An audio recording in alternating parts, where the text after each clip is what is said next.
Good evening, everyone. I'd like to call to order the regular meeting for Open Space and Conservation Commission of Wednesday, December 14th, 2022. I would like to go ahead and start this meeting with the Pledge of Allegiance, and then please remain standing afterwards. I want to have a moment of silence in honor of Sandy Hook, please. Thank you. I pledge allegiance to the flag of the United States of America and to the republic for which it stands, one nation, under God, indivisible, with liberty and justice for all.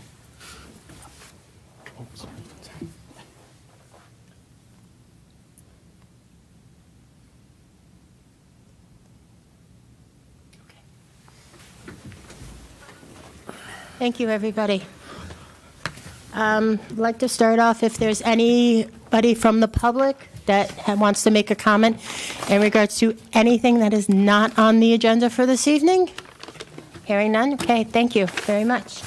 Okay, I'd like to go ahead and reopen our public hearing for Vessel Real Estate Holdings, Assessor ID 10-080. I would like to go ahead and start with our secretary to go ahead and read into the record some correspondence that have been received within the past couple of days, including one today. Thank you. Okay, thank you. This is from Orlando Valentin Sr. Hello, Robert. This is addressed to Robert Alvarado. My name is Orlando Valentin. I live at 68 Garden Street. These were two parallels that when I purchased my home, I had deeded as two parcels. Last year, you came out to do a walkthrough, and we were talking about how much of my property was wetlands and that I had to stay 100 feet from them. I have two major concerns. First, when I was looking to build out my home, I was told I had to stay 100 feet away from the wetlands, parentheses, why is this building near my backyard being considered, close parentheses. Second, a few or so years ago, we had a lot of rain, and I woke up to about a foot of water in my basement. If the wetlands are disturbed and I get flooding, who will be responsible for the damages? I want it to be noted that I am strongly opposed to wetlands being disturbed. I own property that falls in the boundaries of the wetlands, and I would not disturb them myself. Thank you, Orlando Valentin, Sr. This letter is from Tejal Valem.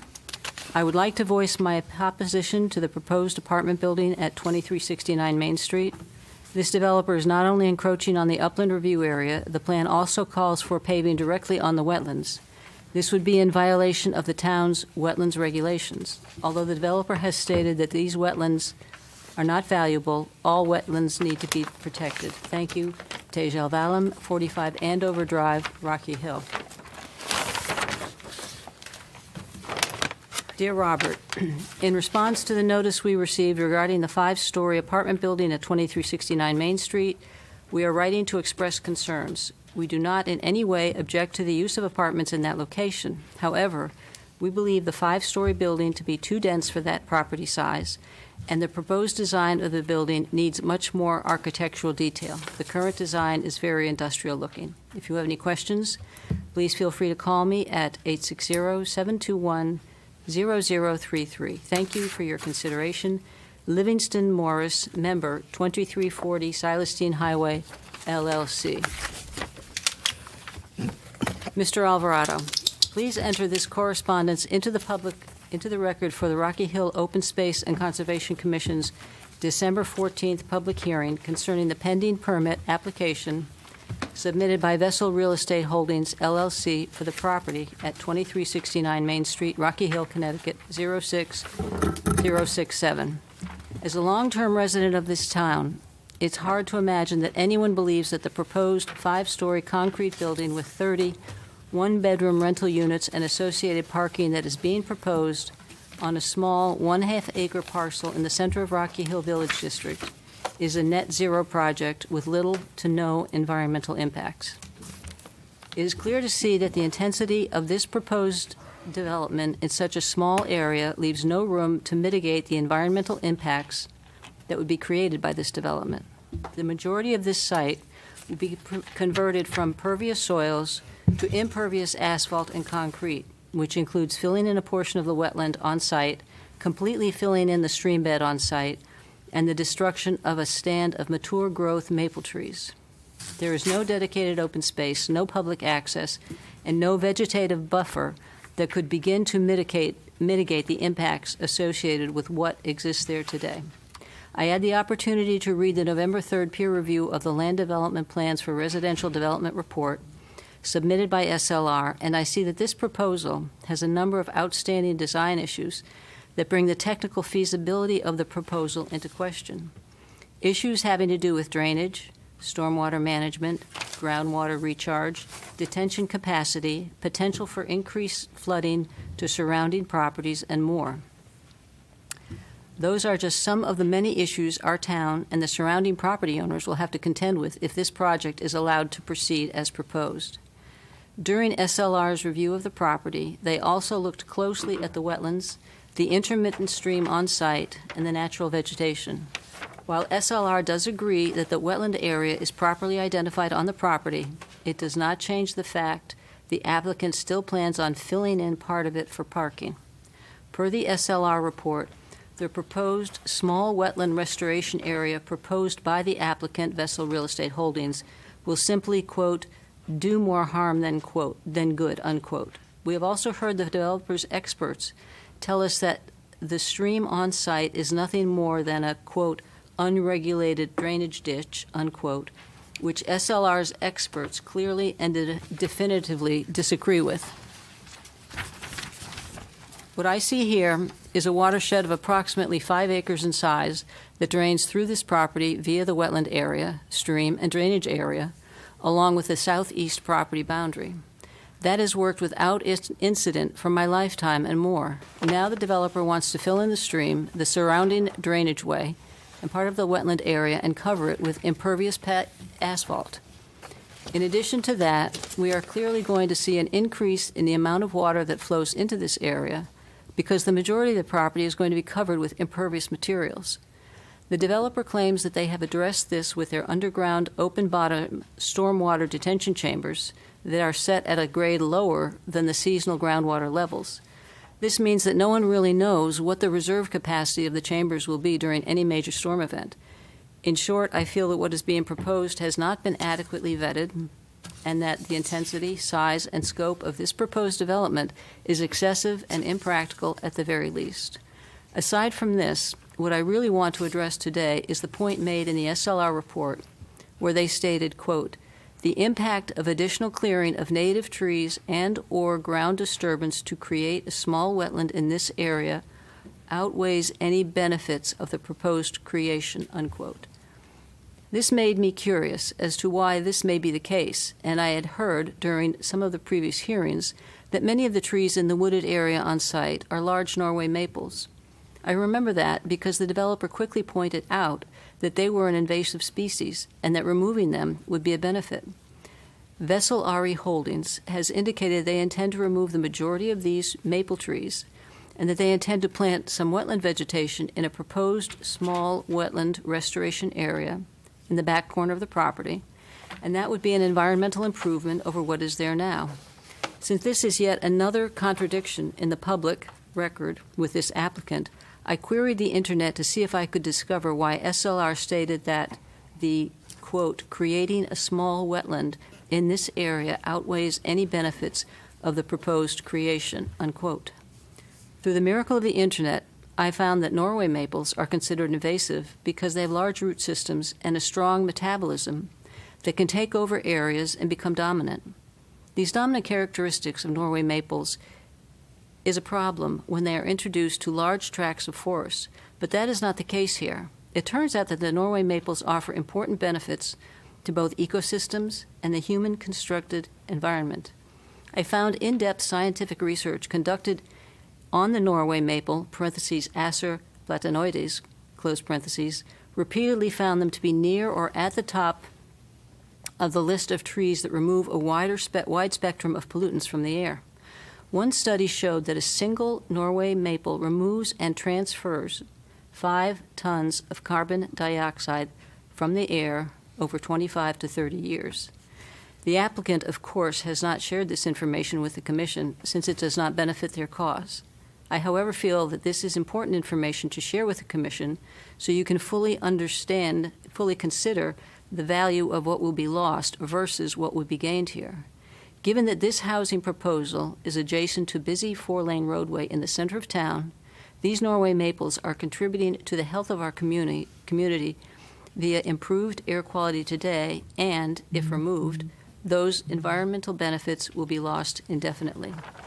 Another interesting study from the Journal of Landscape and Urban Planning in 2011 showed that the average fast-growing mature Norway maple has the largest leaf canopy based on numbers and leaf size of any deciduous trees, and that they bloom earlier and shed their leaves later than any other maple tree species. Per the study, this means that Norway maples provide important contributions towards cooling the atmosphere and reducing global warming.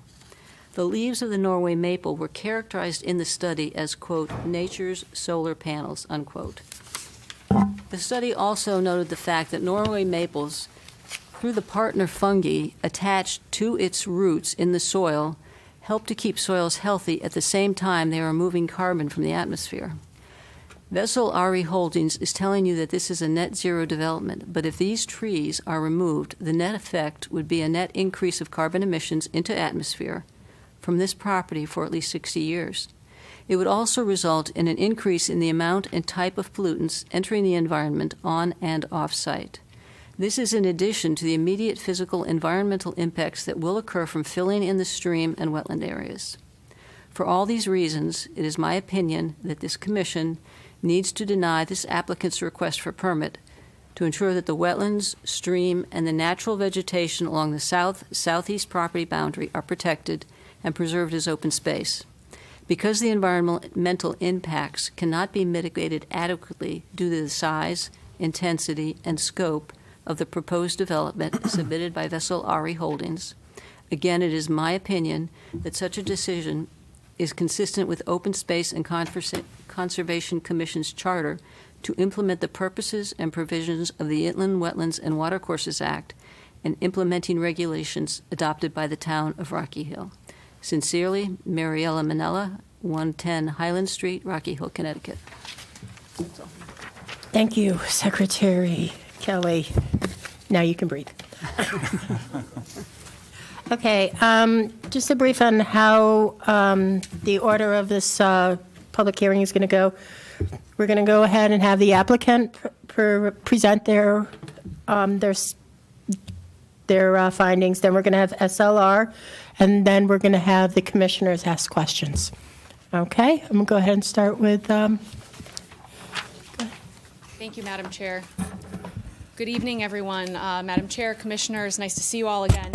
For the record, my name's Andrea Gomes. I am an attorney at Hinckley Allen, here tonight on behalf of the applicant, Vessel RE Holdings, LLC.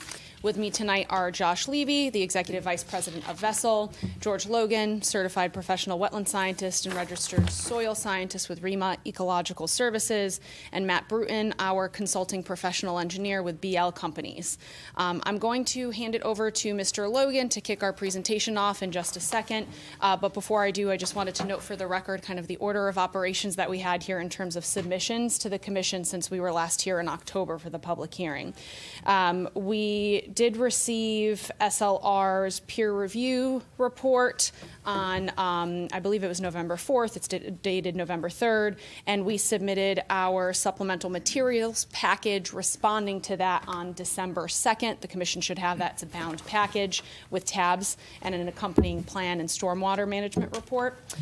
Yesterday, we did receive a few follow-up comments from SLR, and with a huge thanks to our team, we were able to marshal the troops and put together a response to those few outstanding comments, including some exhibits and revisions, which we submitted to staff earlier today. At the outset of the meeting, I did hand Mr. Alvarado hard copies, which I believe the Commission has in its possession. We will, of course, be going through those materials throughout the presentation tonight, so we'll walk the Commission through that. With that initial presentation, I will hand it over to Mr. Logan, and after Mr. Logan, Mr. Bruton will describe some of the revisions made. Madam Chair, as I've said last time, I just request, I think I'll hold my conclusion, my closing statement, if you will, until the end of the presentation. So it'll be Mr. Logan, Mr. Bruton, and then I'll probably open it up, with your permission, Madam Chair, to SLR before I conclude. That's fine, thank you. Thank you.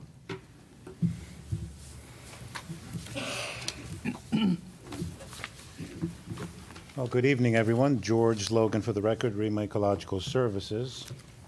I'm not sure if you're seeing anything. No. Okay, great. Just a big black screen. Okay.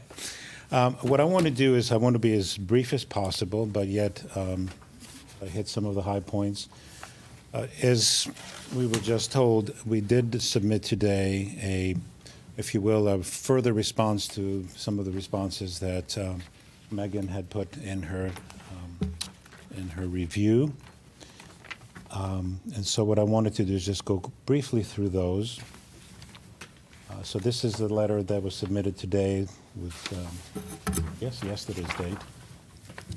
The first order of business obviously has been attracting a lot of attention was the issue of the intermittent watercourse.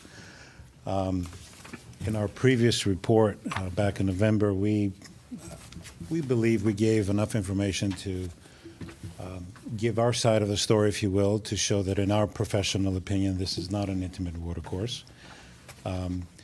We did have a conversation with Ms. Raymond some time ago, and without getting into the weeds, basically there is a disagreement here. I think that the major indicator of something being an intermittent watercourse is the evidence of base flow, so I provided that information in my report. So we have to agree to disagree here, but nevertheless what we ended up doing is we showed the 87 linear feet plus or minus of intermittent watercourse per Ms. Raymond's evaluation. And so now we've, and you will see that in a map in a little while if you haven't seen it already. But again, we conclude that as you remember in one of the hearings when I was before you, and I said, well, if I can't convince the commission or anyone else, and I'm wrong in calling this not an intermittent watercourse, and it is indeed an intermittent watercourse, we still believe that it's not considered significant adverse impact because the major function of this said watercourse is conveying stormwater flow from its watershed to that 12-inch pipe, and that will continue to happen. So that was the first order of business. The second one had to do with wetland and watercourse functional assessment. Ms. Raymond did put in her view that perhaps this wetland was a little more highly functioning than I had characterized it as. So she ended up saying that her comment remains, of course. And so we just provided a little additional information in our latest response, if you will. We had said a few things in our previous response, basically trying to explain the landscape context of this wetland that we've delineated, which is obviously not very big. It has been disturbed. It has quite a lot of evidence as you folks walked through, and if you didn't trip over the glass and the metal and the plastic that is there embedded in the soils, as I've mentioned before, are disturbance soils until almost at the edge of the property, going off property where the soils are less disturbed. One of the things that I pointed in this response from the letter that I'm mentioning is the fact that the ecological integrity of the system is quite low. And the reason for that is that it has development right up against it from, we have a shopping center to the south, and also have a major transportation corridor. There have been numerous studies that have been done, even studies that I've done in the past along the Merritt Highway, along the 691, showing that the influence of a major transportation corridor upon the ecological integrity of even a thriving wetland extends several hundred feet into it, where you can see, you can see a number of things. You can see the proliferation of invasive species, which we've seen here, and you've also see that wildlife diversity and abundance goes precipitously down until you get to about 300 feet or so. Anyway, so that was the little thing that I wanted to insert there. As far as wetland hydrology, one thing that we did not apparently do, I thought we had, is to show the watersheds to the wetland pre and post, and that is going to be done by BL Companies following me. Then we had a little bit of a confusion as to terminology. That had to do with direct wetland impact. As you recall, I did a wetlands assessment that had I think, a November date going back some time.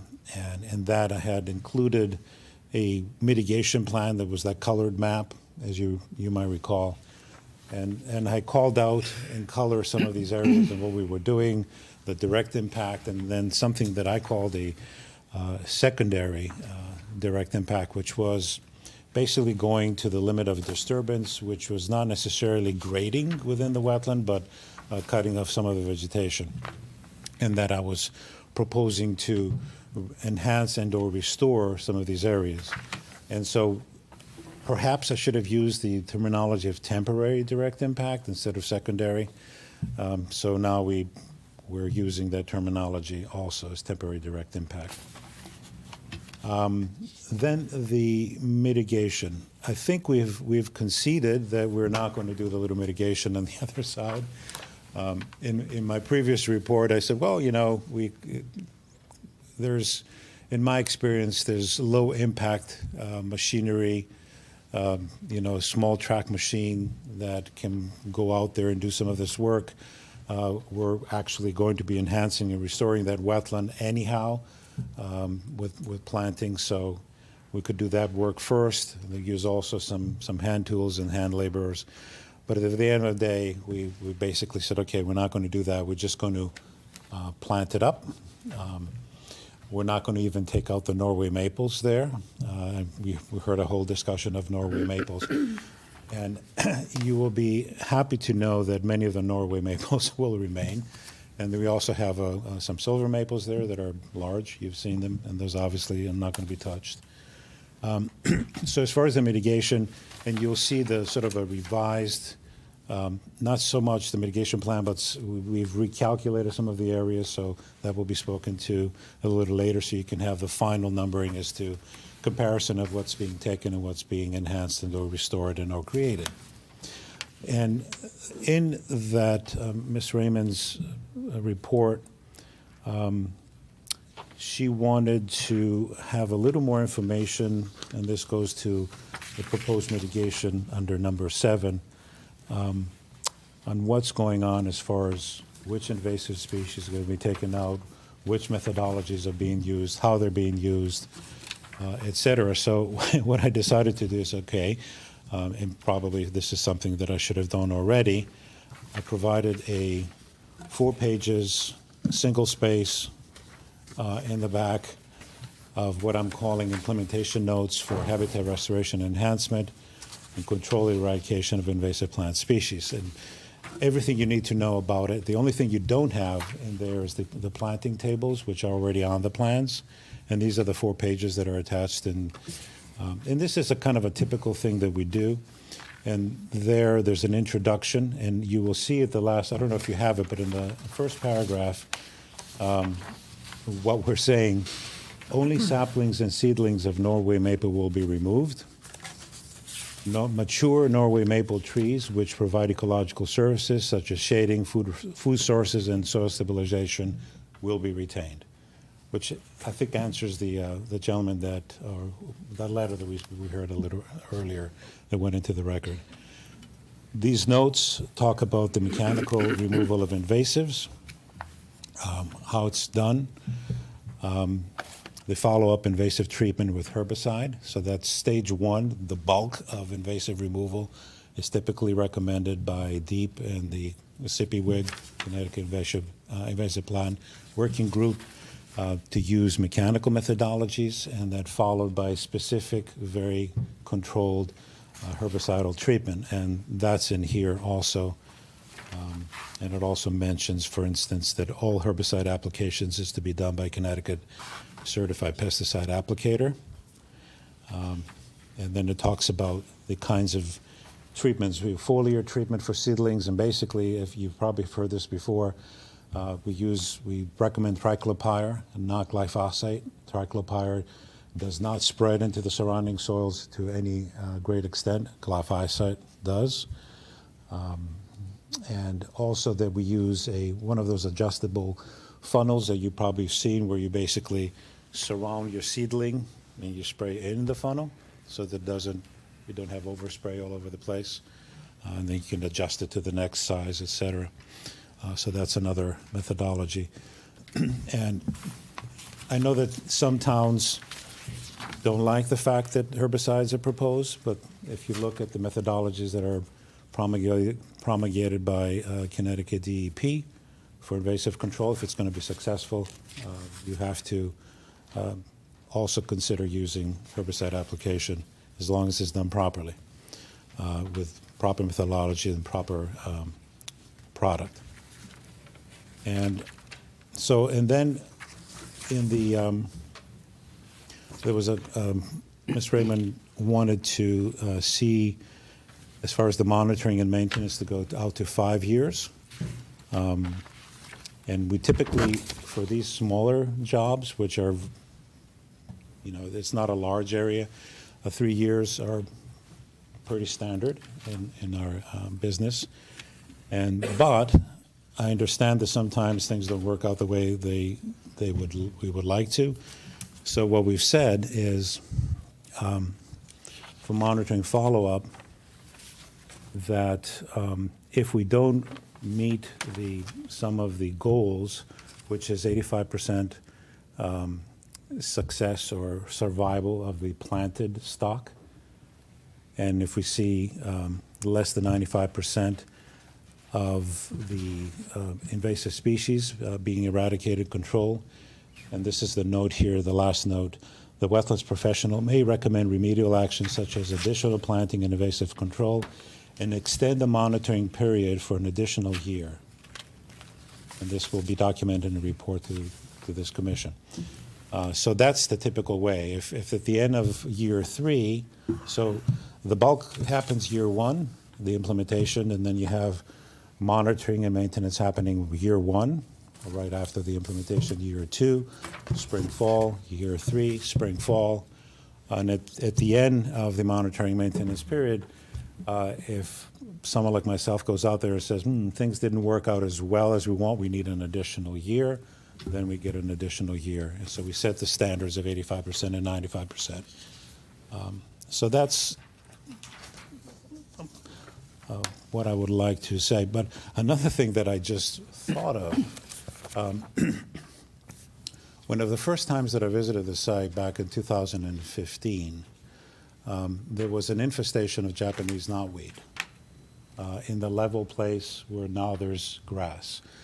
And by repeated mowing of that area, the Japanese knotweed has been, should we say, greatly reduced, but it's still there. So one of the benefits of this, and it sounds like, an angle of doing this development, is that knotweed, which is very difficult to eradicate, will be eradicated, basically. And it will be one of the target species that we will be looking at to make sure that it doesn't get into the wetland, which so far hasn't, which is good. And the reason for that is Japanese knotweed gets in the stream flow, it goes down who knows where and ends up infecting another area. And all you need is literally something that's a third of this cap, a little node, and then you have an infestation. So that's something that we will be paying very, very close attention to. So that's all I have to say, but my final conclusion in all this, and after Mrs. Raymond's contributions, where we're getting closer and closer, and there were definitely some positive things that resulted as far as the peer review is concerned. I mean, you just saw the 4 pages of detailed implementation notes, for instance. My conclusion is that this is really not an adverse impact, and the functions and values of the wetlands are not going to be compromised. As a matter of fact, I'll go as far as to say that we're going to have an enhancement of wetland functions and values by the planting and mitigation and restoration and enhancement of this wetland, which is really depauperate as far as vegetation, species, and diversity at this point. Thank you so much.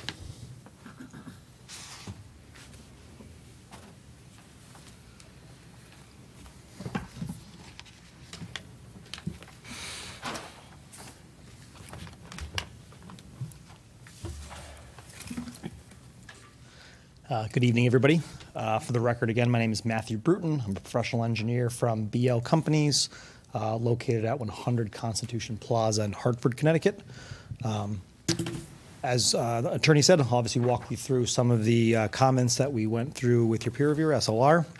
Obviously, there's two rounds. One that's obviously it's been in your packet, a little bit more extensive, and then obviously the latest comments we responded to today to clean up some of the items that were lingering. So I'll try to point through those on the plans here so you guys can follow along, and happy to answer any questions as we get to the end.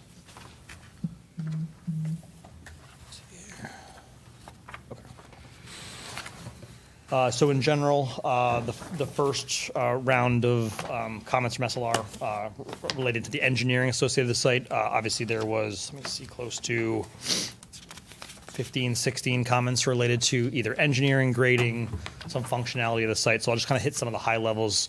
Obviously, we've addressed the majority of them with the letter we provided today only being a small follow-up to some of the ones that were lingering. So first round, obviously related to grading things. So we've changed some of the proposed grades on the property to provide more detail, raised parking lots in some areas.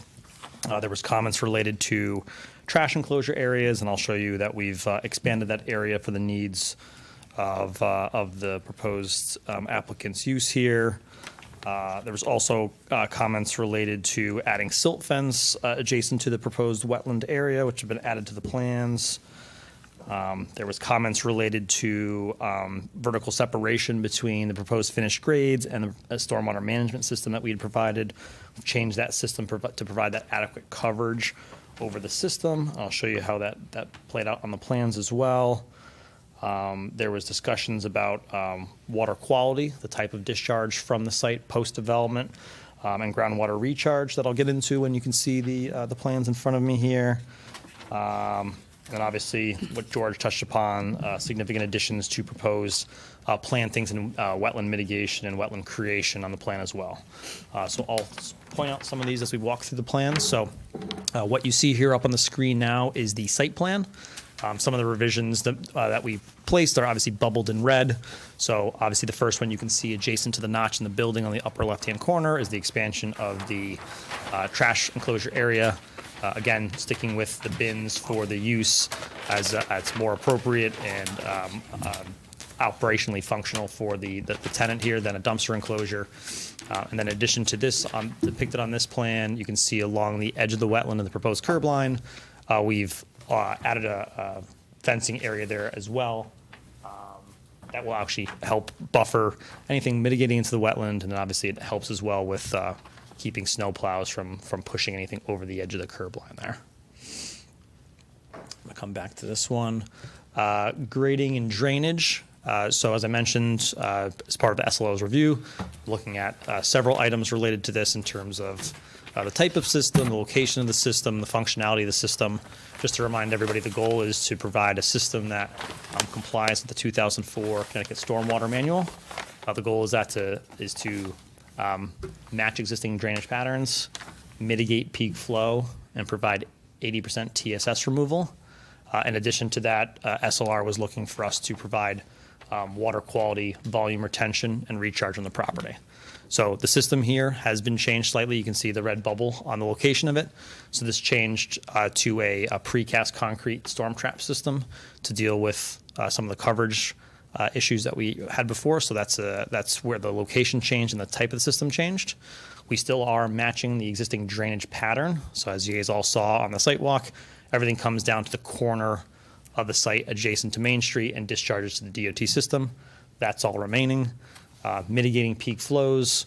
Obviously, there's an amount of water that leaves the site in the current condition. We're wanting to make sure that post-condition, when there's an increase in impervious area in the property, that same amount of water flows up at that same rate. We're doing that here as well. That's part of the supplemental stormwater management report that has been provided. And then the other is 80% TSS removal. So that's being handled by the combination of the hydrodynamic separators and the stormwater management system on the property to make sure that the water that is captured from the roof in the parking lot that flows through our system and is eventually discharged to DOT is cleaned to the 80% TSS being total suspended solids. The one item that was brought up by SLR that we're unable to hit is the water quality volume retention. So that's a standard that the Connecticut Stormwater Manual likes to imply. That's retaining water on the property and recharging it into the ground. Their standard is to the maximum extent practical. Unfortunately, on this site, with the high groundwater that was identified by the geotech, that's not possible here. There's in a situation where we can retain the water quality volume and infiltrate it into the ground. They want to have a 3-foot separation between a system and the groundwater. In this case, on this property, groundwater is very high. In existing conditions, we're at 3 feet already. So there's no way to infiltrate water into here to retain the water quality volume. But again, as I said, we're cleaning the water flow that does discharge to Main Street. Site utilities, obviously, we just rejiggered some of the site utilities related to some of the changes related to the stormwater management system to provide the building with adequate service. As I mentioned, erosion control plan, obviously, we still have a robust erosion control plan that would be implemented as part of construction to make sure we're protecting the wetland area that exists and we're enhancing and the butters and town roads. There is an additional section, as you can see here in the red, of silt fence adjacent to the wetland area that previously wasn't included. And then on detail sheet 4 here is a cut sheet of the type of system, the storm trap system, which is the precast concrete system that I talked about earlier, which is shown on the grading and drainage plan. We'd obviously, as part of, if this moves forward as part of an approval and construction, we would have a specific submittal that the contractor could review and the town engineer could review before it's actually constructed in the field. And then landscaping here, obviously George mentioned the enhancement areas as part of within the wetland and the adjacent areas in this kind of upper left-hand corner of the property. So this is the landscape plan that we worked with George on, selecting the species, plant sizes, and types that would enhance this area.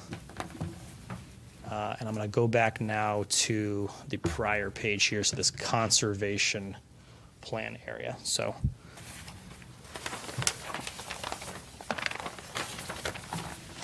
there's a lot of colors going on here and a lot of different hatches.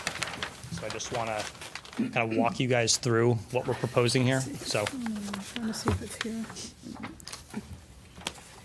I'm going to read it here just so you guys can follow along. So the red circled hatch, which is the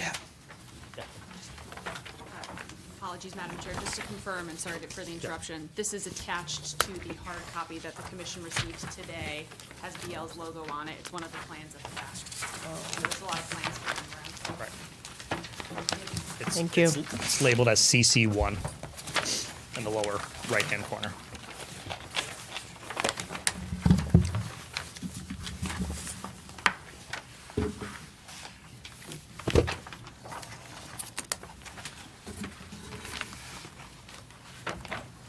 Is everybody there? Yes, okay. Okay, so I'm going to start on the chart on the upper left and just go from top to bottom. So the first hatch you see there is red and it has circles in it. If you look to the plan, you can see where our one parking spot and adjacent flared end section is. So this area is the permanent direct impact within the wetland area.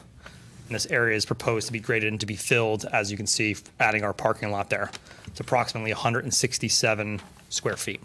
That's a reduction from what it previously was. The next line down is, again, a red hatch. It's a dot hatch.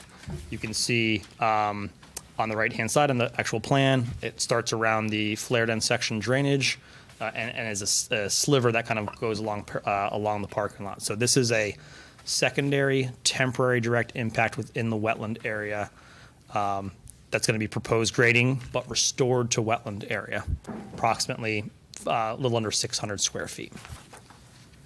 The next area down, again red, but a kind of a cross hatch pattern. If you look to the plan, you can see that's to the left and right of kind of that drainage area. So this is planting within the edge of the wetland area, and it's also to be proposed grading in this area as well, about 250 square feet. The next hatch down is a green dashed line. So this is, if you see on the right, this is kind of inside, the existing wetland. So this is wetland enhancement area, no grading, just only plantings within this area. It's a little over 750 square feet. The next one down is again green. It's kind of a plant hatch. If you look to the plan on the right, it's kind of mostly to the left, that corner of the property. So this is wetland creation area. There's no grading, only planting. That's an additional area of about almost 600 square feet. And then the last three hatches are upland restoration area, disturbance within the 50-foot upland review area, and disturbance within the 100-foot upland review area, which obviously you can see on the right is the bands that come out from the existing wetland. So it's a lot of numbers, a lot of charts, but just in general, the increase in wetland area on the property, the existing wetland is a little over 1,500 square feet. What we're proposing here is a little over 2,000 square feet. So that's an enhancement to the existing wetland and then a little expansion. So it's an overall increase of wetland area on the property, about 659 square feet. The other responses that we did provide today to SLR to clean up some of the lingering comments from them. I'll just kind of go through those quickly here. There's only a handful. SLR was asking about the constructability of the building adjacent to neighboring properties. Just want to state for the record that there is no planned encroachment over the proposed property line. Applicant is confident they can build within the boundaries of their property without disturbing any neighbors. They're not looking to seek or propose any easements or anything like that to construct this. The second comment, which is number 10, is talking about what I mentioned before: groundwater recharge, water quality, volume being retained on the property. Again, that's a maximum extent practical as part of the stormwater quality manual. Unfortunately, we can't do it here because of the high groundwater that was identified, but we are providing that 80% TSS removal prior to discharge off the property. The third comment, which is number 14 on this list here, is talking about the tailwater condition. I believe it was actually a comment from one of the commission members as well about how water would flow from this site and the upper watershed that come to this pipe to make sure that it could continue to pass through the property. So that's I have another plan here to show you. So just so everyone can see, right, everything on this plan, this is an aerial of not only the subject property, but also the neighborhood basically that drains to this 12-inch pipe that you guys all saw during the site walk. So basically everything from the neighborhood is uphill of the property. So you can see the area in red is the drainage area that flows to this. So we're taking, a half a dozen houses and other properties' water onto our property to this pipe. So this is the existing condition. Proposed condition, obviously we're keeping the same area, but it's being broken up slightly because of how water is now flowing to the same discharge point. So this is really what answers the question to SLR's concern and the commission member's question about tailwater. So this is again zoomed back in to the property. Same thing, drainage pipe in the lower left-hand corner. So everything you see in red, that crossed-hatched area, that's where today water ponds in the 100-year storm with no development on the property. So you can see there's a significant amount of ponding along the swale, the wetland area that we did a site walk on our property. And then to the left in the parking lot, there's also a spillover onto the adjacent parking lot for the existing restaurant. The area in blue is the area of where the water will pond post-construction after we've made our improvements for the stormwater management system, parking, grading, and all that stuff. So you can see on the left-hand side, the area that currently flows or possibly could back up again in the 100-year event still does flow to the parking lot of the adjacent neighbor, which is the restaurant. And then the blue area Up page to the west, that changes slightly based on the reconfiguration of the pipe in there. But it's good to point out that this does not flow into the parking lot, into the homes, into any developed area. It stays within this wooded wetland area. And I'll show you back on our grading and drainage plan here. If you guys remember, the outlet or the inlet pipe that goes to the DOT system is really just a pipe that's at the bottom of that earthen trench. We're proposing to put a catch basin on that. That will still allow the water to flow from the restaurant parking lot back to our property. So we're not going to be impounding water on anybody else's property. Everything still does flow down to this level. So that was in response to SLO's comment about that tailwater comment. One of the other comments was about adding inspection ports to the underground system. So we've added those. That's not a problem. That would be actually a manufacturer spec. So those would be placed around the system to obviously be able to observe what's in there and maintain it appropriately. And then the last question was related to the wetland mitigation and kind of clarifying those things. So that was what we just walked through with the total increase of 659 square feet of wetland area on the property, either within the existing wetland or expanding that in certain areas. So I think that's high level. I'll look to my team to make sure I didn't miss anything at this point, but I'm happy to pass it back or answer any questions the commissioner public may have.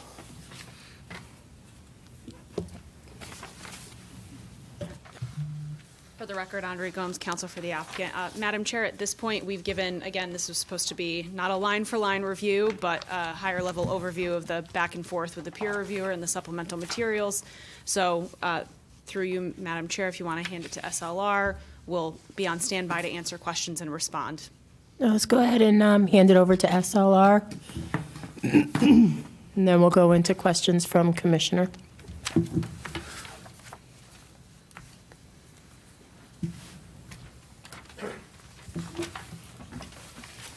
Good evening. Excuse me. Thank you. For the record, my name is Ryan McAvoy. I'm a licensed professional engineer with SLR, and here on behalf of the town. So, since we didn't appear before this commission with our initial review, I'll just briefly run through our logic from an engineering perspective that we reviewed. The site plan, obviously, drainage, sediment erosion control, and site constructability were our primary concerns from an engineering perspective. Obviously, as you're aware, this site is proposed to be fairly fully developed, and normally we would not, perhaps for a wetland review, ask questions regarding location of electrical transformers, HVAC units, trash enclosures. Those things are typically not under a wetland review, but because of the fact that everything is this site is fairly fully developed or proposed to be, we wanted to make sure that those things were sort of vetted, and that if they needed to be added to the site plan, that they'd be included because of the fact that the site is essentially entirely in the upland review area. And the applicant's engineer responded that they didn't need any electrical transformers, that the trash enclosures could be handled on site in the manner in which they show, and that the building can be constructed without encroachments. So I just wanted to clarify that, from our perspective, they've stated on the record that they can achieve those without any additional site improvements beyond what you've seen. So we're satisfied with those responses. We did have some concerns about the nature of the drainage system as proposed. Obviously, when you're taking water through an active, I'll let the wetland scientists characterize it, but the stream, ditch, intermittent water course, we just want to make sure that there's not any adverse impacts on adjacent properties, both from proposed improvements on the site and those cases where you're sort of, I don't want to say redirecting, but certainly changing the characteristic of the flow through the water course, ditch, what have you. And their revised plans generally, I would say, meet the expectation of reduction or no increase in peak runoff. We do have concerns, and they have produced a graphic, actually, I think illustrates it rather nicely about the impact of how they're culverting this channel, intermittent water course, what have you, further in the west side of the site, and how it would have a potential likelihood of more inundation or more ponding perhaps on neighboring properties. And so I believe that the applicant's engineer is, they're essentially in agreement that the proposal has the potential to have additional ponding beyond the property, beyond what exists today.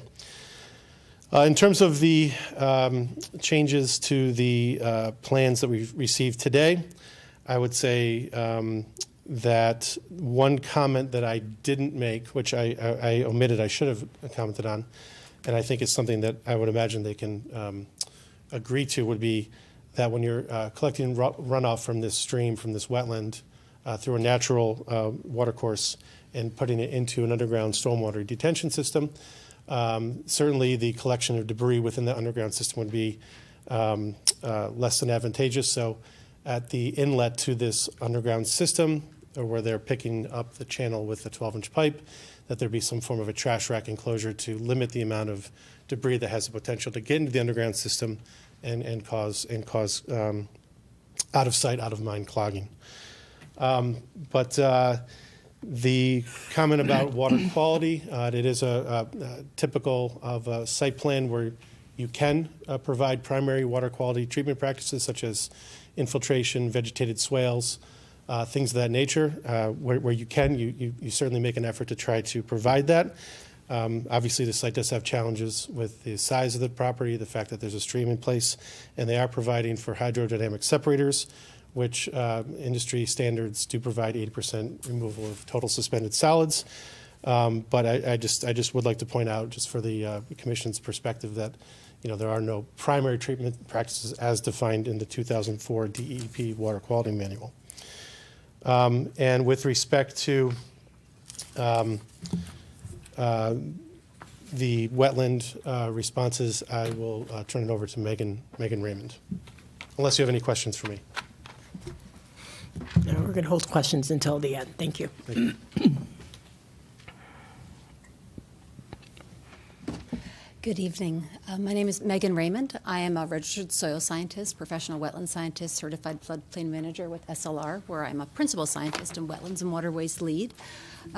Yes, we became involved with this project at the town's request here tonight, representing the town of Rocky Hill on the vessel holdings application here on Main Street. I think it might be helpful, and I can't see it on, you guys, looks like you don't have your screen up, but for the public, could we move to the plan, please, that has the colored, just the conservation plan, CC1?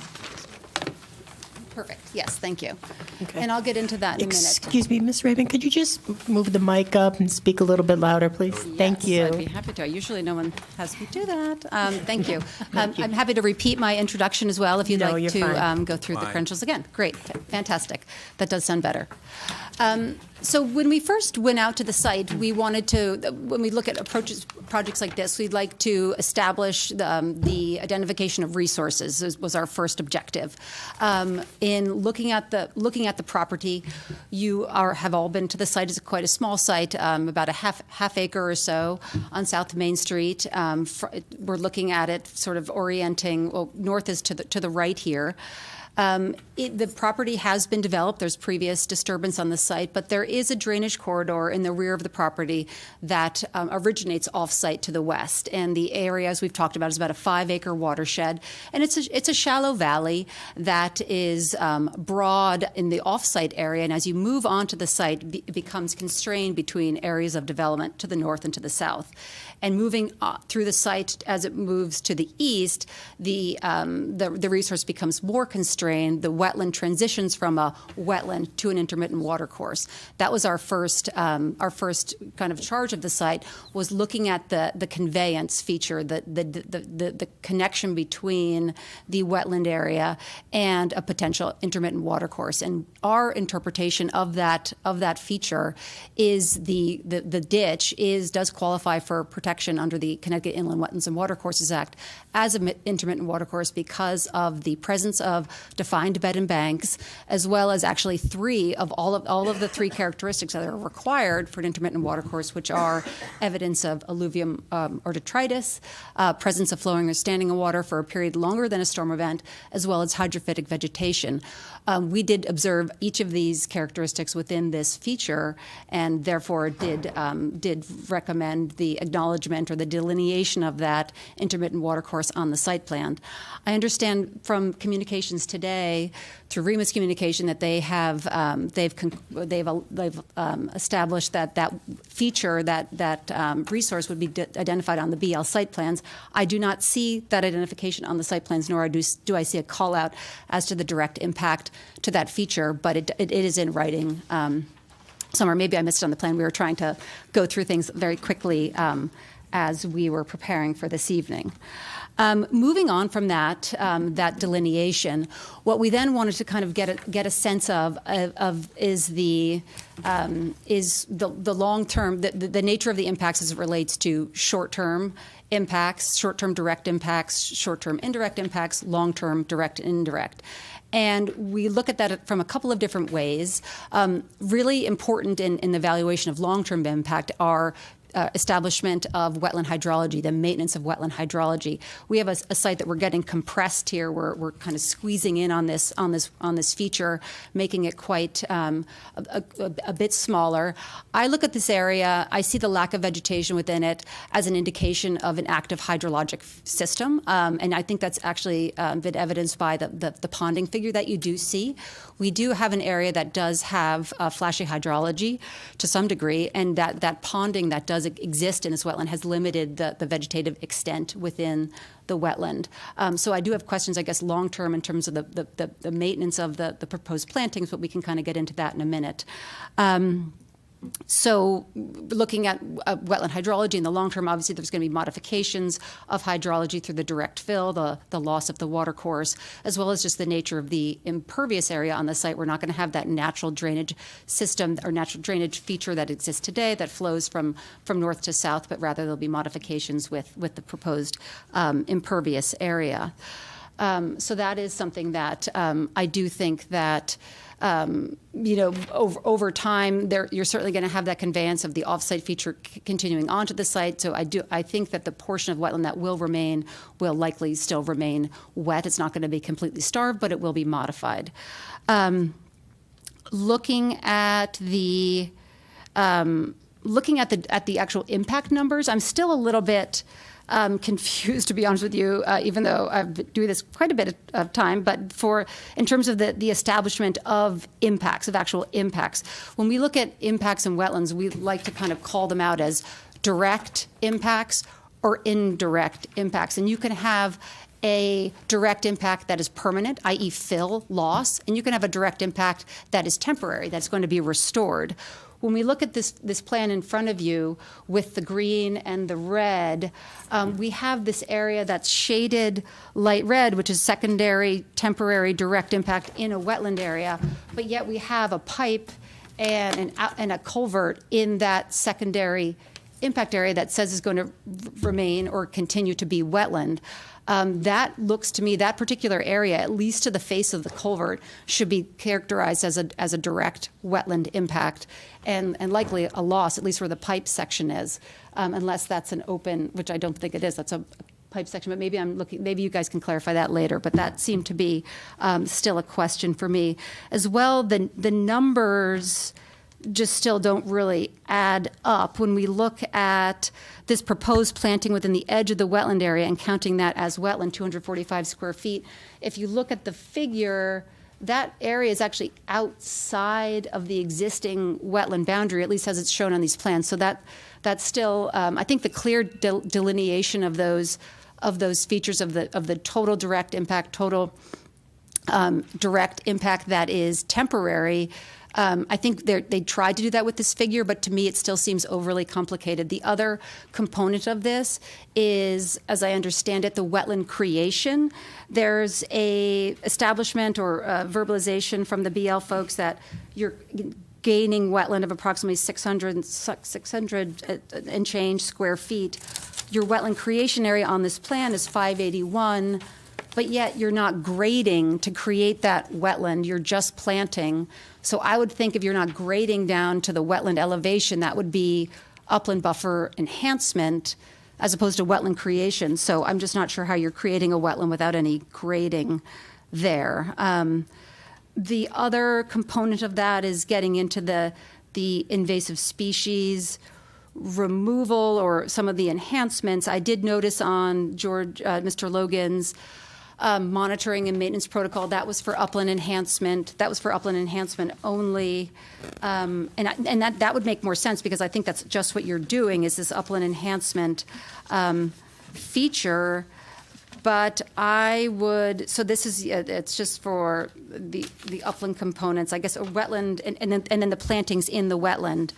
But as it relates to non-native species control, I think if you are going to go after non-native species in this particular area because it is so small, I really think you probably could do this. And I do understand that chemical means is necessary in some situations. I think the nature of the plants that you're going after here, I would probably recommend minimizing or avoiding chemical application to the maximum extent practicable and really only pull that out year 3 if you need to, because I think you can do a lot in quite a, it's a very small area and seems to be managed, could be managed by hand. So that is just a really brief, I think we were thinking tonight that we were here to answer questions, which we are pleased to do so. So I didn't prepare necessarily a lengthy presentation, but I think the big hits here for us, or for me, would be resource area characterization, adding in that impact to the intermittent water course, ensuring that we are clear exactly on what is being proposed in terms of direct wetland impact and wetland creation, wetland enhancement, because again, those numbers to me don't really add up. Even when I looked at the table in the BL report, they did a nice table here with some areas, previous area, current area difference, but then you match that to the wetland comparison on the next page. I tried to do a couple of different iterations of adding up those numbers, and I never quite hit on exactly what they came to. And I really don't see the increase in wetland area of 659 with the creation of 581 when you're not grading to create a wetland. And that being said, our comment in our original letter still stands. I don't think cutting down the trees, the mature trees, to grade that area to become a wetland is beneficial for such a small area. I think that there are opportunities to enhance the buffer in that location, particularly on that southern property line, but I would not take that as credit for wetland creation there. That's just what I would. I just think it's a nomenclature issue. Long-term maintenance. Yes, I think we typically propose these days 5 years because a lot of projects do kind of fall. There's a lot of adaptive management and developed properties that we need to kind of keep on. So I would suggest that if the commission was looking to go down that route as well in Mr. Logan's his statement there on the monitoring, it is noted that the wetland creation was not specifically identified. It was the wetland and upland and wetland enhancement. Again, I'm pleased to answer any questions. Mr. McAvoy's here as well, and maybe I can take a pause for right now, and we can circle back when you would like to ask anything, or you could Thank you. ask me right now. Thank you. We're going to go ahead and open it up to questions to the commission, unless Ms. Cruz, you have anything else to say? Madam Chair, why don't I turn it over through you to the commission, and then we can kind of clarify and Sure. answer some of the questions as we Certainly. move through. Certainly. Okay, Commissioner Sempino, do you have anything? No? Okay, Commissioner Kurz. Yeah, am I on? So, I forgive me if you went through this. I'd like to hear more about the groundwater, stormwater treatment, regarding the water quality being at 80% TSS, but what was not able to be spoken to was the volume for, I think, water renovation. And I'd just like to hear that again. There was just a lot of information that I'd like to make sure I clearly understand what was at issue there. Absolutely, Commissioner. So we'll go through and answer each questions as they come through. Perfectly. Madam Chair. Yes. I'm going to ask Mr. Bruton to come up. Thankfully, I'm not the engineer, so I'll ask him to pitch in on that. Lucky me. If you speak slower, I'm not sure it's going to make Sure, sense. I can go as slow as you want. So grading and drainage plan up on the screen here. So the goal of stormwater management in general, right, is to make sure that the water that is flowing currently on the property, the way that it flows, continues in the proposed condition. So that's really easy. It's very straightforward here. Everything goes to that lower corner to that pipe. We need to continue to do that. We're doing that here. That's where we've directed everything. So that's checkbox 1. Checkbox 2 is making sure that we're mitigating peak flow. So we don't want to flood out anything downstream because we're adding more impervious area onto this property. So that's matching what's, again, existing conditions to proposed conditions. So how we do that in this plan is we have this underground detention system. So that's underneath the parking lot. Water will flow into that. That creates volume for water to be stored and then leaked off at the same rate that exists today with nothing on this property. So that's checkbox number 2. The third thing is the 80% TSS removal.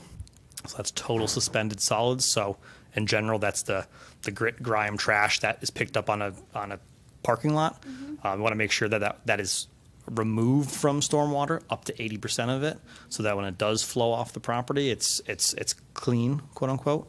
So we're handling that by the hydrodynamic separators. So those are, for lack of a better term, the catch basins within the parking lot that the water will flow through. Those things will capture 80% of the stuff that's coming off the roof and the parking lot.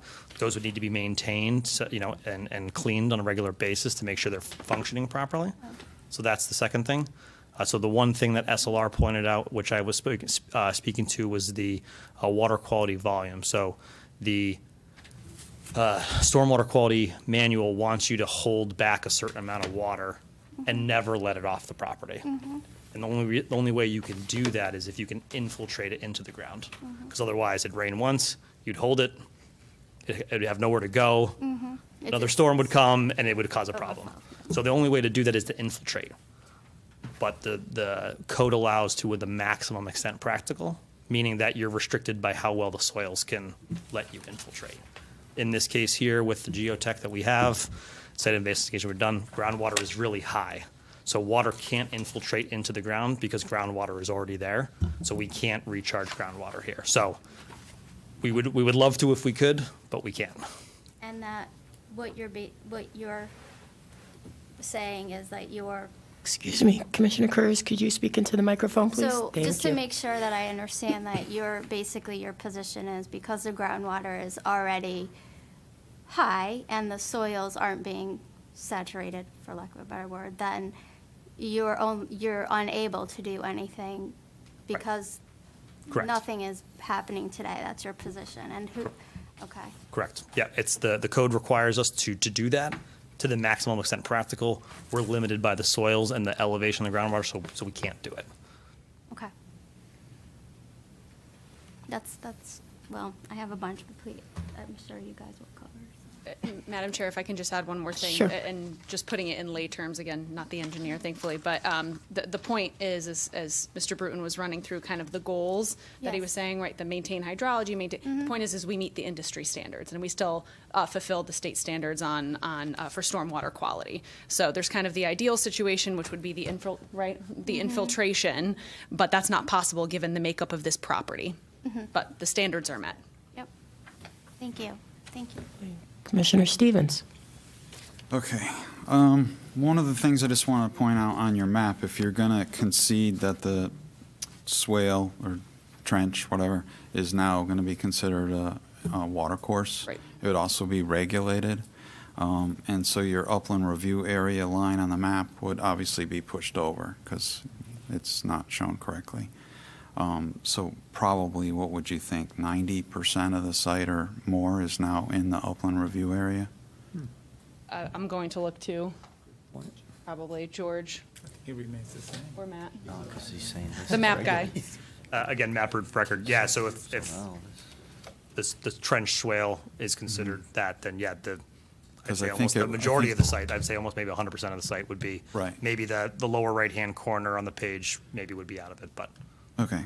And then I have lots of different comments and questions. I just want to remind everybody that I, too, am a registered professional soil scientist. I've been a soil scientist for doing, flagging wetlands and identifying water courses in the state of Connecticut for probably over 30 years, like George. I have a couple questions now, if I can, for Megan with SLR. Absolutely.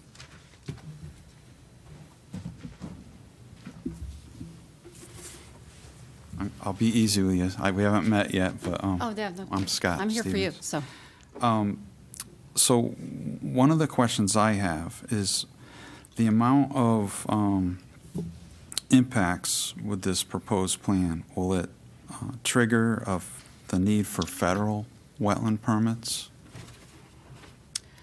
Technically, no, it would not. It's you're under 5,000 square feet. I mean, what you should do with this particular. But have they changed that recently? They may have. It hasn't changed, and I think that part of this, I think that there's a couple of different things here. There's the size as well as the jurisdictional applicability of the Clean Water Act as it relates to this system, the connectivity of the feature, because it doesn't have a direct conduit. Although that's close. I didn't look at it from that perspective. I think that it goes into the pipe on Main Street, and then it does travel. But the actual nexus is argument. That's something to be determined. The reason why I ask, I just figured I'd lead with that. Yeah. Is if it did fall into federal jurisdiction, isn't it typical that mitigation for the impacts you're doing, they would require 2 to 3 times the wetland mitigation? That is their standard. It's never one-to-one with the Corps, but these days they don't really even like you to do projects because they're so hard to achieve success. They often put you into they avoid permittee responsible But if it did require federal permits, then they wouldn't have enough mitigation proposed to meet federal permits if it had been in. If that was the case, I still think that the thresholds you're below, and the landscape position is kind of marginal. But I do think, yes, technically, if we're looking at this from a federal perspective, you would not be able to achieve consistency on site. Okay. You could come up with something off site, perhaps, or structure something. But And just stay there, but I just Sure. want to tell you a few things. Sure. So originally, the wetland on this property was originally flagged by REMA in 2015.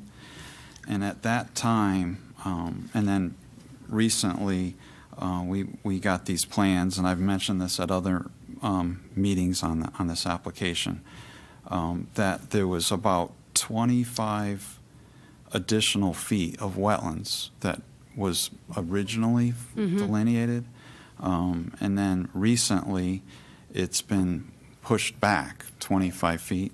So originally about 6 of the parking spaces would have been in wetlands that were originally delineated in 2015. Right. And then 4 would have been within the regulated watercourse. But now that they're moving the wetland line, I guess, west, about somewhere around 25 feet, it would be an area of about approximately 250 square feet of additional wetland impact from the 2015 delineation to what it is now. This is just approximate. I'm not an engineer or surveyor.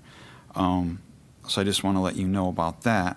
When I originally looked at the original delineation in 2015, I felt that there was, as a soil scientist, like I say, I felt that there was more regulated area, both wetlands and the watercourse channel.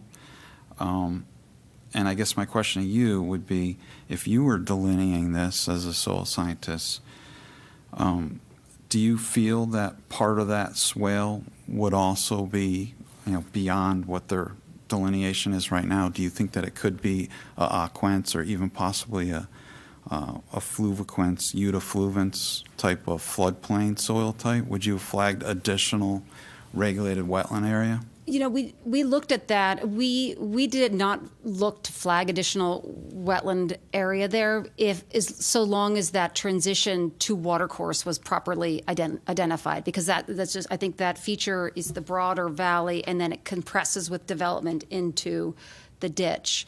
I did note that old wetland position because the surveyed flags are still on the survey. And actually, one of the REMA reports shows that old feature, and it's so I understand exactly what you're looking at. I do think that the soils have are more active, and there's a little bit, you might not see a lot of redoxymorphic features because there's deposition there. It is, as I describe it, as an active hydrologic system.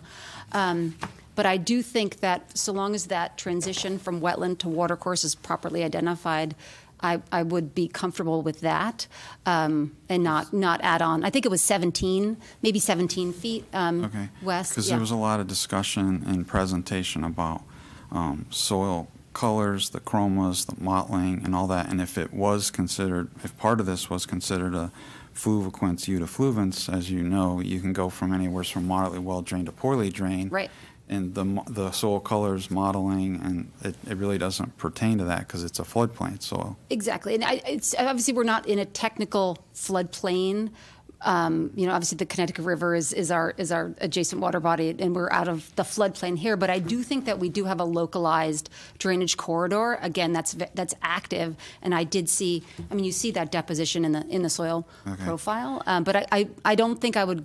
I see where you're going, but I think I'm comfortable where the boundary of the wetland is, provided that the intermittent watercourse is delineated. And I also felt, and I've visited the site after several rainstorm events. Right. And I have observed flow into the pipe. Our company, and from what I've known from other consultants, and I don't know if you've worked with Matt Sanford. Yeah, he's my colleague One of my at SLR. colleagues. Yeah. And I've seen him present at different meetings, and I'd like to get your clarification on it. But we have always determined that if you have a permit-defined channel and the 2 out of the 3 characteristics, that if you had a flow in the channel for more than 1 to 2 days after a duration of a storm event, that it would constitute as an intermittent watercourse. REMA had indicated that they look at least 3 to 4 days following a rainstorm event in order for it to qualify for that flow part of the watercourse definition. What is your... I mean, it's not stipulated in statute as to what that duration longer than a storm event means, but I think that the 1 to 2 day is reasonable to me, and I directly observe that feature, and again, that's just one of the 3 characteristics, and you do hit the criteria with just 2 of them, but layering on that third. I was out on the site, just happened to be in the area, and drove by on December 1st after the rain event on November 30th, which was not a large event. It was a very typical event, about 0.62 inches, and it was 24 hours prior, and there was very healthy flow coming through. And again, you can see that in the morphology of the wetland and the nature of the vegetation, and it's just in its overall presentation and in its just its shape and its function. And I guess the other part, and it started to add on one more thing, but I think it is important because the other aspect that I should have mentioned in my primary presentation was the aspect of functionality. Like, we can look at systems such as this and just say, degradation's been developed, or there's adjacent development. But I look at this, it's certainly constrained by size, but the wetland does provide, it is functioning in the manner by which for which we protect wetlands in terms of localized flood flow, attenuation, nutrient assimilation, localized habitat. So I do think that there's certainly there's functionality there. Not saying that there are provisions to go through this board and commissions to receive approval, authorization for direct impact. That's not a question at all. But it's just getting all those.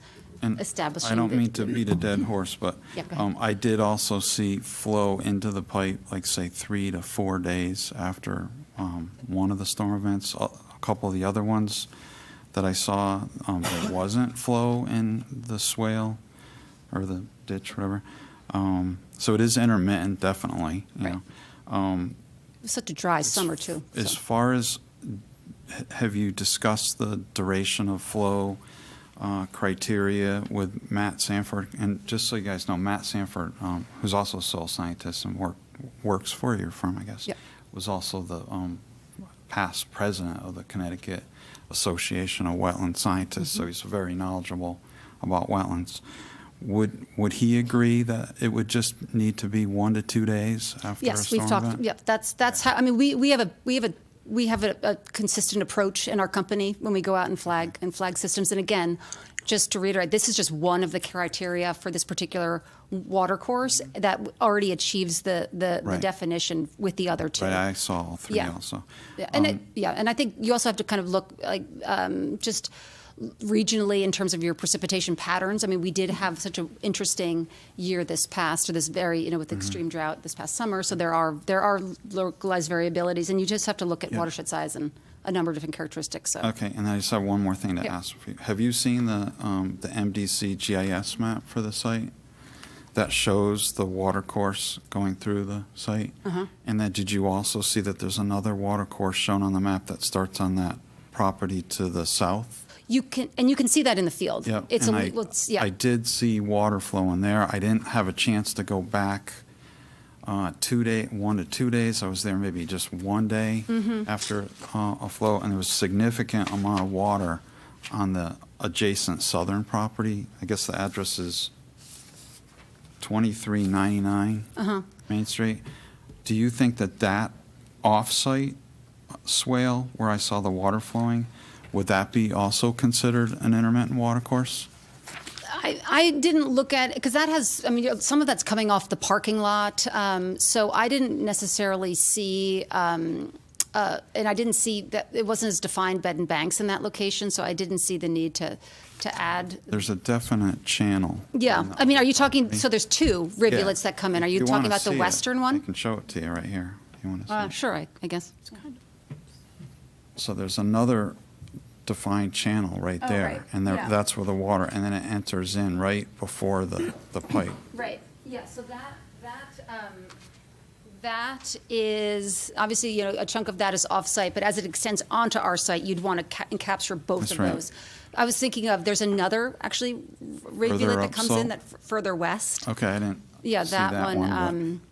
but doesn't surprise Yeah. me. So that is, but that does I think it does actually get over that western 'Cause, yeah, property I boundary. think that showed that one on their plans. They did show they showed like a water course up there. Yes, you can see that. Coming from off-site Correct. It's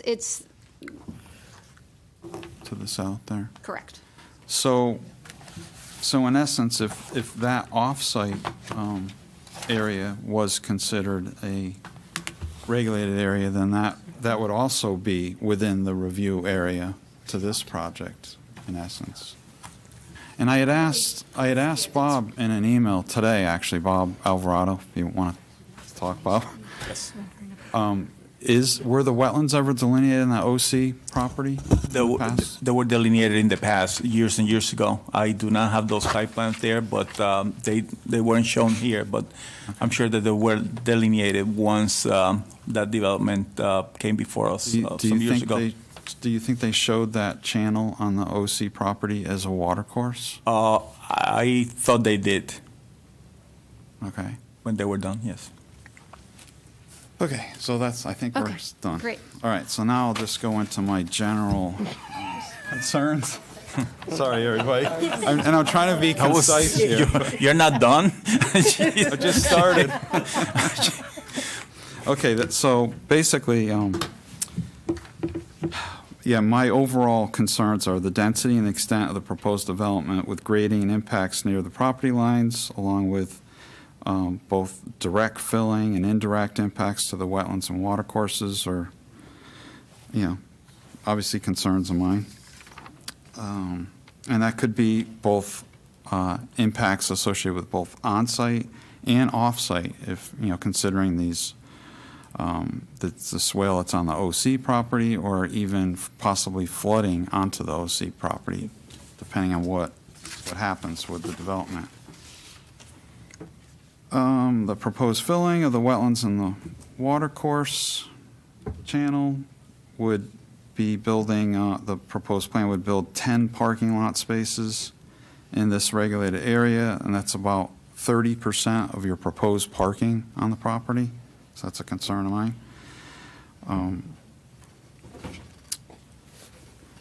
Also, the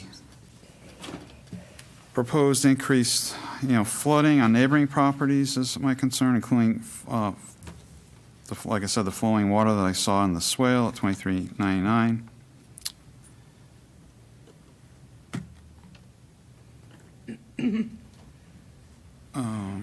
Okay, cutting down any large, I know maybe it's been minimized now in the newest revisions, but cutting down large shrubs or trees within the buffer area in the proposed plans and along the wetlands and actually in the watercourse channel would expose those regulated areas to more sunlight and will impact or alter the functions and values of the regulated areas on and possibly off-site by changing the amount of sunlight and the water temperatures in the watercourse and the wetlands.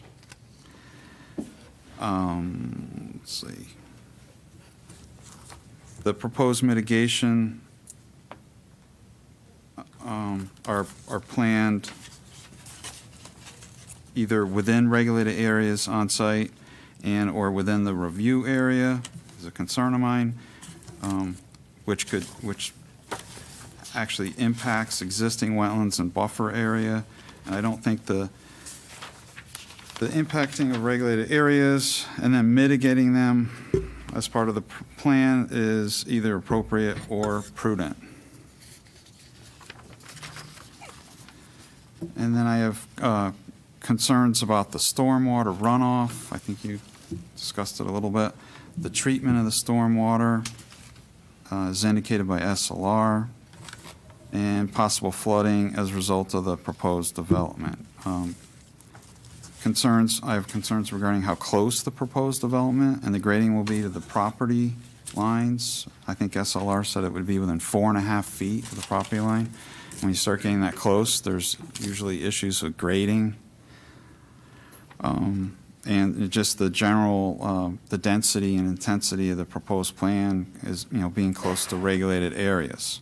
I also have concerns about possible direct and indirect impacts to the regulated areas by the occupants of the building and their cars, fertilizers, snow removal chemicals that may or may not be used. I don't know if you've said that they won't use any kind of chemicals for snow removal. And I think that's about it for now. Okay. So, Madam Chair, if I can respond to some Go of ahead. them, I'm going to try and go through the list.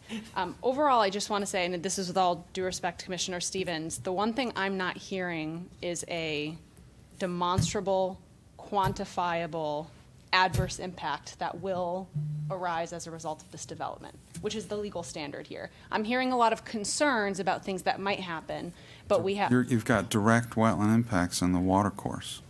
We have direct wetland impacts, the small area that we're grading and filling in, and I know that there was some dispute, I'll call it, or disagreement about the square footage and everything. Admittedly, I'll have to take a look at the square footage in the new plan. We were trying to get things into the commission quickly today, but again, those are numbers, and we're in the details, we're in the weeds here, pun intended, I guess, but we're in the weeds here talking about the square footage, direct wetland impacts and everything, but I'm not hearing that there's going to be a diminution of the value and function of this wetland post-development. So I just want to make that clear that at a very high level, when I discuss wetlands with junior attorneys in my firm, I tell them Wetlands 101 is adverse impacts, and you need quantifiable, demonstrable evidence of adverse impacts to the wetland area. I'm not hearing any of that. I'm hearing a lot of questions. And I say that with all due respect, of course, as the lawyer. With that being said, the concern about being close to the property line and the encroachments on the property, we clarified in the materials that we submitted today that there would be no encroachments. We're entitled to a legal presumption that we will comply with the plan as we have proposed it. And if we needed to encroach on another property, we'd have to come back, I'm sure, to the commission for a modification to the permit. So, and I believe SLR, Mr. McAvoy, agreed in his testimony earlier today that we had satisfied that comment by putting it on the record that there would be no encroachments on the abutting property lines. Concerns about stormwater runoff and treatment, again, we've met the industry standards. We have Mr. Bruton here who can come up and reiterate the points that he explained to Commissioner Kurz about the benchmarks that you have to hit in designing a stormwater system, the 80% TSS removal, and everything like that. We've hit those industry standards. So again, the concern, and I say this, Commissioner, with all due respect, the concern is speculative. We've hit the industry standards. They are the industry standards for a reason. The mitigation not being prudent, I think, Commissioner, correct me if I'm wrong, were you picking up on Ms. Raymond's comment about the potential impacts to the wetland in conducting the mitigation outweighing the benefits of the long-term mitigation? Right, you have a lot of proposed mitigation within, like, say, the buffer area, the existing buffer areas to wetlands. Right, so what we tried to achieve, and I'm going to look to Mr. Bruton to explain some of this as well as Mr. Logan, correct me if I'm wrong. What we tried to achieve with the revised materials today was to limit the amount of grading that was happening within the mitigation area so that we could do much of that. So the mitigation in the southwest corner of the property, the upper left-hand corner of the page. Actually, let me see if I can pull it back up. Yeah, so that area to the top left corner of the site. What we tried to do in the revised materials today, which again, we were trying to put into the record as quickly as possible for tonight's hearing, was to minimize the impact in crossing that wetland by reducing or eliminating the grading in that area, such that most of that could be done by plantings on foot by hand tools. So further minimizing the impacts and weighing that against the long-term benefit of adding the additional plantings in that area. So again, the mitigation, we've acknowledged Ms. Raymond's comments about the mitigation outweighing the benefit of the impact, and we believe we've addressed that. The cutting down the trees and shrubs, you were right, Commissioner, we've minimized that with this revised plan. The flooding on the neighboring property. So I wanted to bring up Mr. Bruton to add a little bit more color on the ponding. I think the key here, and I say this again as the layperson, so to speak, is that the flooding or the ponding that's happening on the existing property, and BL notes this in its response materials, it is only for the 100-year storm, which is not an everyday occurrence. It is contained to the existing wetland area, so it does not go beyond what that map shows, and it is the water that's originating off-site. It's originating upland of our system. So we are not sending water, and I'm saying this poorly because I'm not the engineer here, but we are not sending water from our site up toward the west or towards the top of the page. That's an existing condition. So by addressing the ponding here, the commission is almost asking us to completely address the stormwater on a neighbor's property, which we don't have to do. We have to meet the standards here on our property. But again, going back to what I originally said, I'm not hearing anything about adverse impacts to the wetlands. Ms. Raymond even said that she doesn't believe that we're starving the wetland or that that will occur with this proposal. So just keep that in mind, and I'll turn it over to Mr. Bruton. Go back to that plan.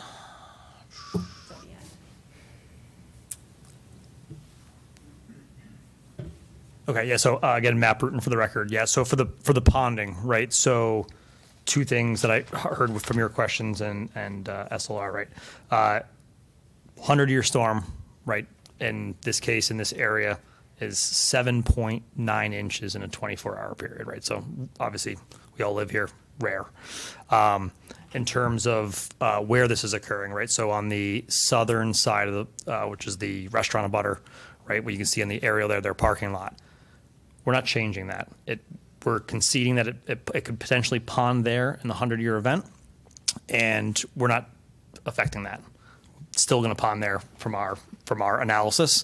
And to Mr. Stevenson's question about maybe there's an intermittent water course or swale on that property. You may be right. From our drainage analysis, we think that water comes from that parking lot and comes and discharges. Yeah, I might just add through the chairman that Yeah. one of my inspection days that I was out there, I was actually seeing more flow on the OC property swale than in the swale on our site. Sure. So just so you know. Sure. So we had the same kind of conclusion, not in what it's called, but that there was water coming from there. So if you remember from prior presentations and from tonight, we're allowing that water to still continue onto our property, and we're not affecting it. It's obviously off-site. So to the south, yes, there's ponding in 100-year events. It'll continue to do so. but we're at least allowing that to still continue to flow to our site and flow through the DOT. The ponding to the west, to the top of the page, as Andrea said, this is water that flows from this entire neighborhood to us, so we are the lucky recipient of the neighborhood's water. Our goal is obviously to continue to let it flow, to let it, do what its thing in the wetland area, and it's doing that. Because you can see the area on our property has changed a little bit, because obviously we're proposing to put some parking in some areas. But all the areas where the water is ponding, it's a closed area, and it's if you remember, George delineated the wetland on our property. We didn't go off property up the neighborhood. So the areas that it's ponding are wooded, non-parking lot, non-building, non-house. These are likely wetlands or water courses off the property anyway. So it's undevelopable area that you guys are going to be protecting regardless. It's not on our property. That's where water should be. It's in those woods, in these wetland areas. So, and again, it's not our water. It's water from the neighbors that are coming through us. We're continuing to let it flow through.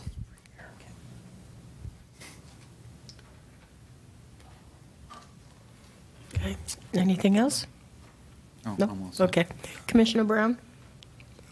I'll bite my tongue. No questions. Vice Chairman Whalen?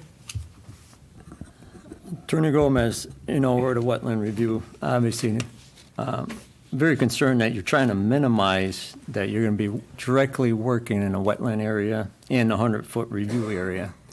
Concerned about that. That's a comment. And then I have a comment about the head wall. I think we talked about this before. You're saying the head wall, the inlet is a 12-inch opening? Is that correct?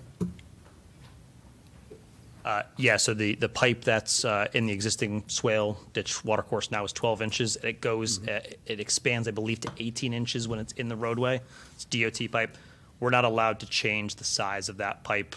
DOT, we have to keep 12 So inches. your head wall all the way on the west side of your project, that's going to be 12 inches.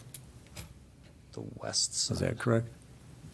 So the pipe that we're extending from the wetland to the DOT is 12. We're just extending that diameter under the area that we're proposing to fill and park. But your input where it comes in, that's still going to be 12 Yes, inches? Okay. yes. It seems to be a concern because the water flow could be coming in bigger than a 12-inch opening, the flow coming to So- that pipe. Sorry, the pipe is 12 inches, but it's a flared end section, right? Okay. So it's How big is that flared in section, you know? I can see if we have a detail of it. I mean, it's 12 inches. I mean, it's probably 2 to 2.5 feet wide as it flares out to, so Okay. water could be directed kind of in that natural channel bank that you've seen out there. Yes. But the size of the pipe has to remain 12 inches because of what's being received off-site with the DOT. Okay. Another question, with the design for the water retention, is it possible that the flow would actually back up out through the input? Because you're having the parking lot flowing into this, the water, your natural flow coming down from the other properties. Are you asking whether the parking lot would flow up? Yes. I mean, with all this water coming in from naturally flows in your parking lot, are you calculating a design under the parking lot enough to hold all this water? Yes. And let it continue flowing? So let me just grab this thing here. Oh, sorry, wrong way. So the size of that system that we show underneath the parking lot takes into account this entire area. So we don't stop at the boundaries of our property and say, hey, this is a half acre, this flows to us. This is taking, the conveyance of this is the off-site flow, the whole neighborhood, plus what we're adding on our property and directing through our system. So it's been sized for 2, 10, 25, and 100-year events. So anything down from, the normal flows to those rare 8-inch storms. So, and again, just to clarify too, I know I mentioned this previously, but not tonight, because we're connecting to DOT and we need to get an encroachment permit for the driveway and we're connecting to their system, they need to review this drainage system as well. Okay. So there's another kind of check and balance besides your town engineer, SLR. The DOT also has to sign off on this as well. Thank you. And Commissioner, if DOT did not sign off, that would be where the buck stops. So that's an additional, again, as Mr. Bruton said, check and balance. But if I may, Commissioner, I wanted to go to your first comment that you made about minimizing the impact. I can assure you, and it is not the way I was raised in my firm, if you will, or the way I was trained as an attorney. We are not trying to hide the ball here. To the extent there is inconsistency in the numbers, the figures, the terminology, again, as I said, we're getting caught up in the weeds. That may have been a result of again, frankly, an error in us trying to get this information out to the commission as soon as possible for tonight's hearing in response to SLR's comments, which we received yesterday. It is not in any way, shape, or form our intent to hide the ball. It's here. The maps are here. We have, in particular with this commission, we have a number of professionals who read these maps and in these plans in their day-to-day. It would not be prudent for us to be trying to minimize the impacts. What we are saying is we have soil scientists, wetland scientists, and a professional engineer who are standing up here and saying that the way the site has been designed, the way this plan will be built, will not have adverse impacts on the wetlands. Whatever that impact is in terms of square footage, I apologize if there's slight errors in that. Again, it was not intentional, but I just want to make it clear for the record, it is not our intent to minimize the impacts or to hide the ball here in any way, shape, or form. To the extent any edits need to be made to the details, we're happy to do that. And while I'm up here, Commissioner, there were questions about delineating the wetland and water course that Ms. Raymond brought up. I believe it's on, I don't have it up now, but I believe it's on the site plan. It might be on the conservation area plan. There's a note there that says, through you, Madam Chair, that says drainage swale. That was essentially the delineation of what Ms. Raymond has characterized as an intermittent water course on the plan. Commissioner Stevens is right. We would have to adjust the upland review area. If we were to concede that, our analysis is that we don't believe, or Mr. Logan, in his professional opinion, does not believe it's an intermittent water course, which is why we have not adjusted the upland review area. So while I have you, I just figured I'd note that. And then there was a question about, and I forgot to answer this when Commissioner Stevens was asking regarding chemicals, reducing the amount of chemicals that are used on site. I'm looking at the applicant. We can agree to a condition that no chemicals will be used in snow removal. So we're happy to agree to that condition of approval as well. So just trying to check off. There's a long list here, but to be clear, we're not trying to minimize or hide the ball, Commissioner. Thank you. That's all. Secretary Kelly. Yes, thank you. And I don't know if this question is for George or for Matthew, so I'll just read it and somebody can answer me. Hello, George. At an earlier meeting, you mentioned that prudent and feasible alternatives have been considered, but had sort of been dismissed. But you never told us what you considered. Would you explain what you considered as prudent and feasible alternatives? Commissioner Kelly, that'd be a question for Mr. Bruton, so I'm going to ask him to come up, and Thank you. have it on the site. I may be forgetting something, but overall, there was a lot of conversations related to the placement of the building, placement of the parking lot, the site layout, and where we would be able to place this functionality for the applicant. We ended up with this layout here, despite some requests from other boards of the placement and the parking, but we did so to avoid burying this wetland and filling it in. The original applications had the building and parking pushed further back. So we're coming to you with the prudent and feasible alternative is minimizing and staying away from this wetland as far as we can. Prior versions, we had a completely different layout where we were filling in the whole thing, to be honest with you. So are you saying this is the final alternative that you came up with? Barring any other comments or revisions from what we are hearing tonight, we believe this is prudent compared to where we started. So we don't know where you started, so, I mean. We started filling in the wetland a lot more. More than you're already filling it in? Correct. Okay. Commissioner, I believe, if I may add to that, through you, Madam Chair, I believe it was at the first public hearing that Mr. Bruton had discussed exactly what he said just now, trying to reorient the building in different areas on site, and the plan that the commission has before, of course, as revised through the assistance of SLR and town staff, is the plan for this development that provides the least amount of impacts to the regulated area. So that's kind of the feasible and prudent analysis, prudent alternatives analysis, if you will. Thank you. I'm all set, Madam Chairman. Commissioner Kaplan. I have a bunch of questions, but on that front, have you considered reducing the number of units so you don't need to have the parking spaces to impact the wetlands?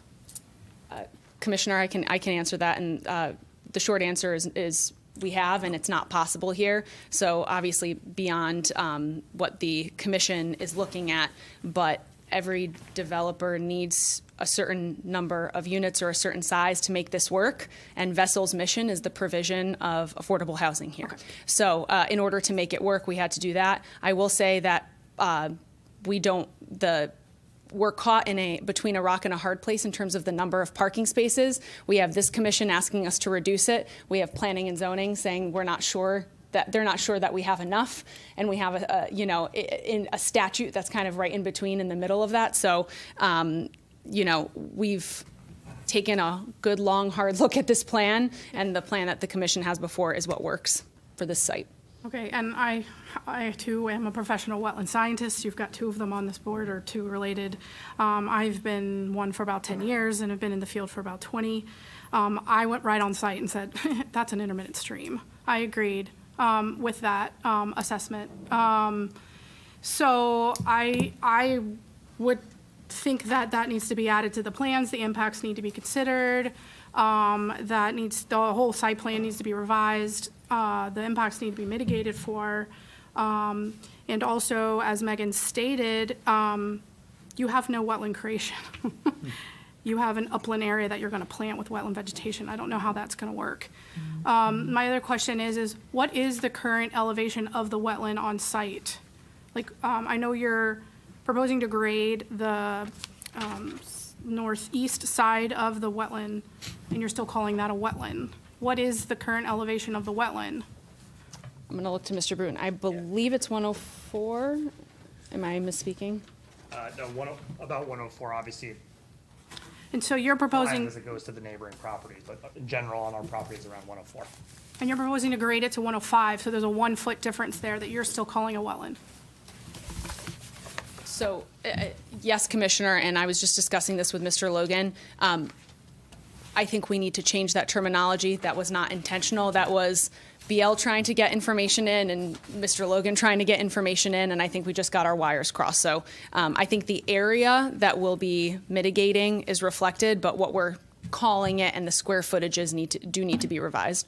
Okay, well, between the grading and the actual filling of the wetlands, you've got 739 square feet of direct wetland impacts.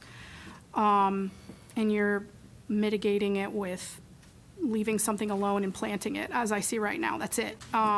Because the grading to me is an impact, and then your upland planting of wetlands is not a proposal. So I don't think you're even providing even 0.5 to 1 mitigation with what you're proposing, with only 100 and, I'm sorry, with planting.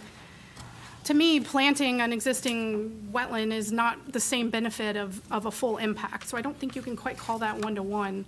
So I think that needs to be looked at. And I would, to speak to you're not seeing any major adverse impacts, I disagree. The definition of the Inland Wetlands and Watercourse Act and the Rocky Hills regulations is preservation and protection and preventing the loss of wetlands. And you're proposing the loss, you're proposing impacts, you're proposing regrading, you're proposing shrinking a wetland unless you are really going to expand it. And if that case, we need to understand how you're going to protect the trees and how you're going to access the area, because that to me involves matting and wetlands and more temporary impacts to the area you're proposing not to touch. To get back there, to do the work. To me, that is adversely affecting it. And also to speak to the functions and values of this wetland, as Megan stated, it might look bad, but as she stated, it doesn't have vegetation in a lot of it because of the water that is moving through it. Does that mean it's not providing a function and value that's beneficial to the area? No, I don't think so. Also, there's this wetland, with the development that is around, this wetland is still important to the landscape as one of the only wetlands that is remaining in the area. So that makes it a higher value. Maybe the functions are not all there. I haven't visited in the spring. I don't know. Could it provide some sort of vernal poolish stuff? I don't know. I don't think anybody has. George says he went in June. That's a little too late. So I disagree with your statement that these are adverse, significant adverse impacts to the wetland and to the system. And also to speak to the stream, I do think that we do need to understand where the Mass DOT culvert goes under Rapanos and the nexus. This is, if it connects to has a wetland upstream, it is jurisdictional. So we'll have to see where it goes. I know you can't necessarily use man-made systems, but I think, my understanding is this does flow to another system. So there is some hydrologic connection, but again, I can't make that determination. I don't think Megan can without looking into it in detail, determine if there is a Rapanos or a significant nexus there in terms of federal permitting. One thing I did note in your demolition plan that's in this large set that I have, it shows the whole site getting demolished. All vegetation, all trees being removed. So I don't know if that needs to be fixed. Let's see. I do think you need to clarify the impacts that the actual culvert into the wetland is proposing, because there is going to be flared edge. Are you going to need riprap for scour protection? Are you going to need like a scour landing or something like that? That needs to be clarified and subtracted from your mitigation, if you're calling it from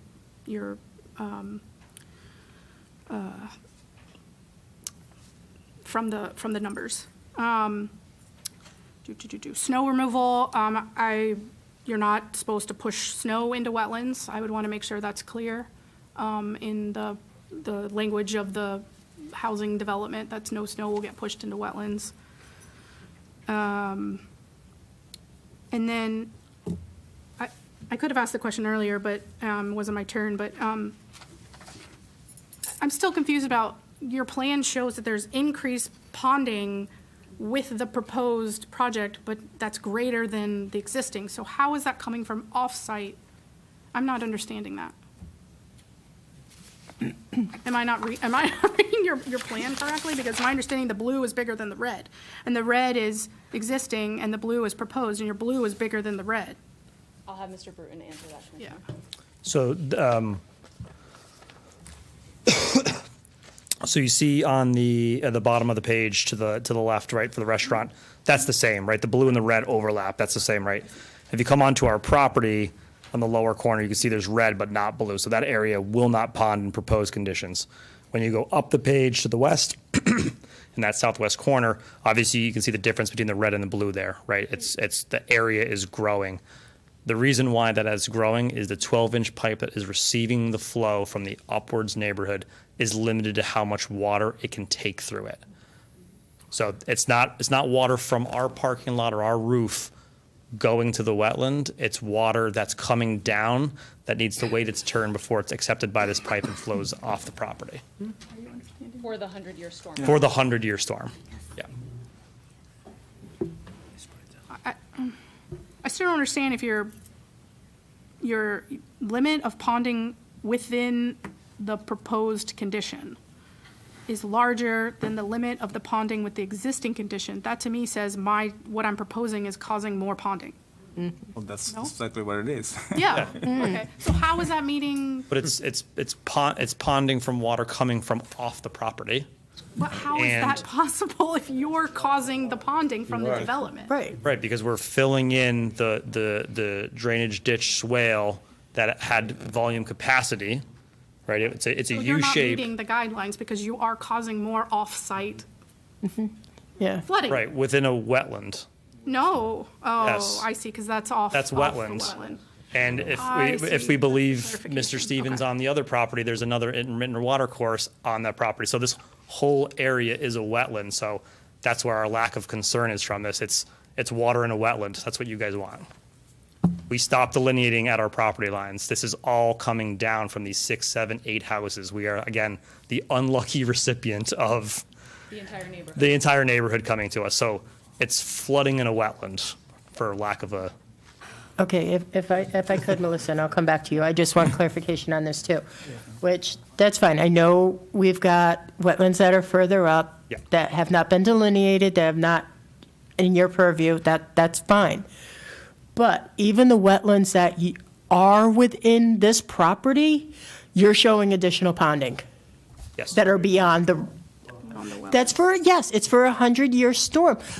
But we still have to take that in account. You put it in front of us. Might be a 100-year storm. Yes, I understand that, George. But you are also, if we have that 100-year storm, God forbid, you're increasing the ponding, which in that case is going to be moved up further up the street. Here's the question that I would have for you. We're talking about a very rare incidence of a 100-year storm.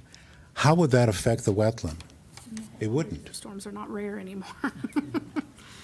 Sorry, 1% incidence? It wouldn't. So the question is, the water comes, it floods for a little while. Right. There's absolutely no adverse impact to the wetland. The water recedes and it's on its way. No impact. But you're showing additional ponding beyond the current. That's a hydraulic consideration. It's not a wetland hydrology consideration. It's an engineering situation. I'm not arguing that. It's still not in compliance with the regulations, though. and you're- Show me where the compliance with the The regulations is that a Connecticut- 100-year storm is going to have an impact on a The wetland. Connecticut stormwater guidelines, Your regulations? not.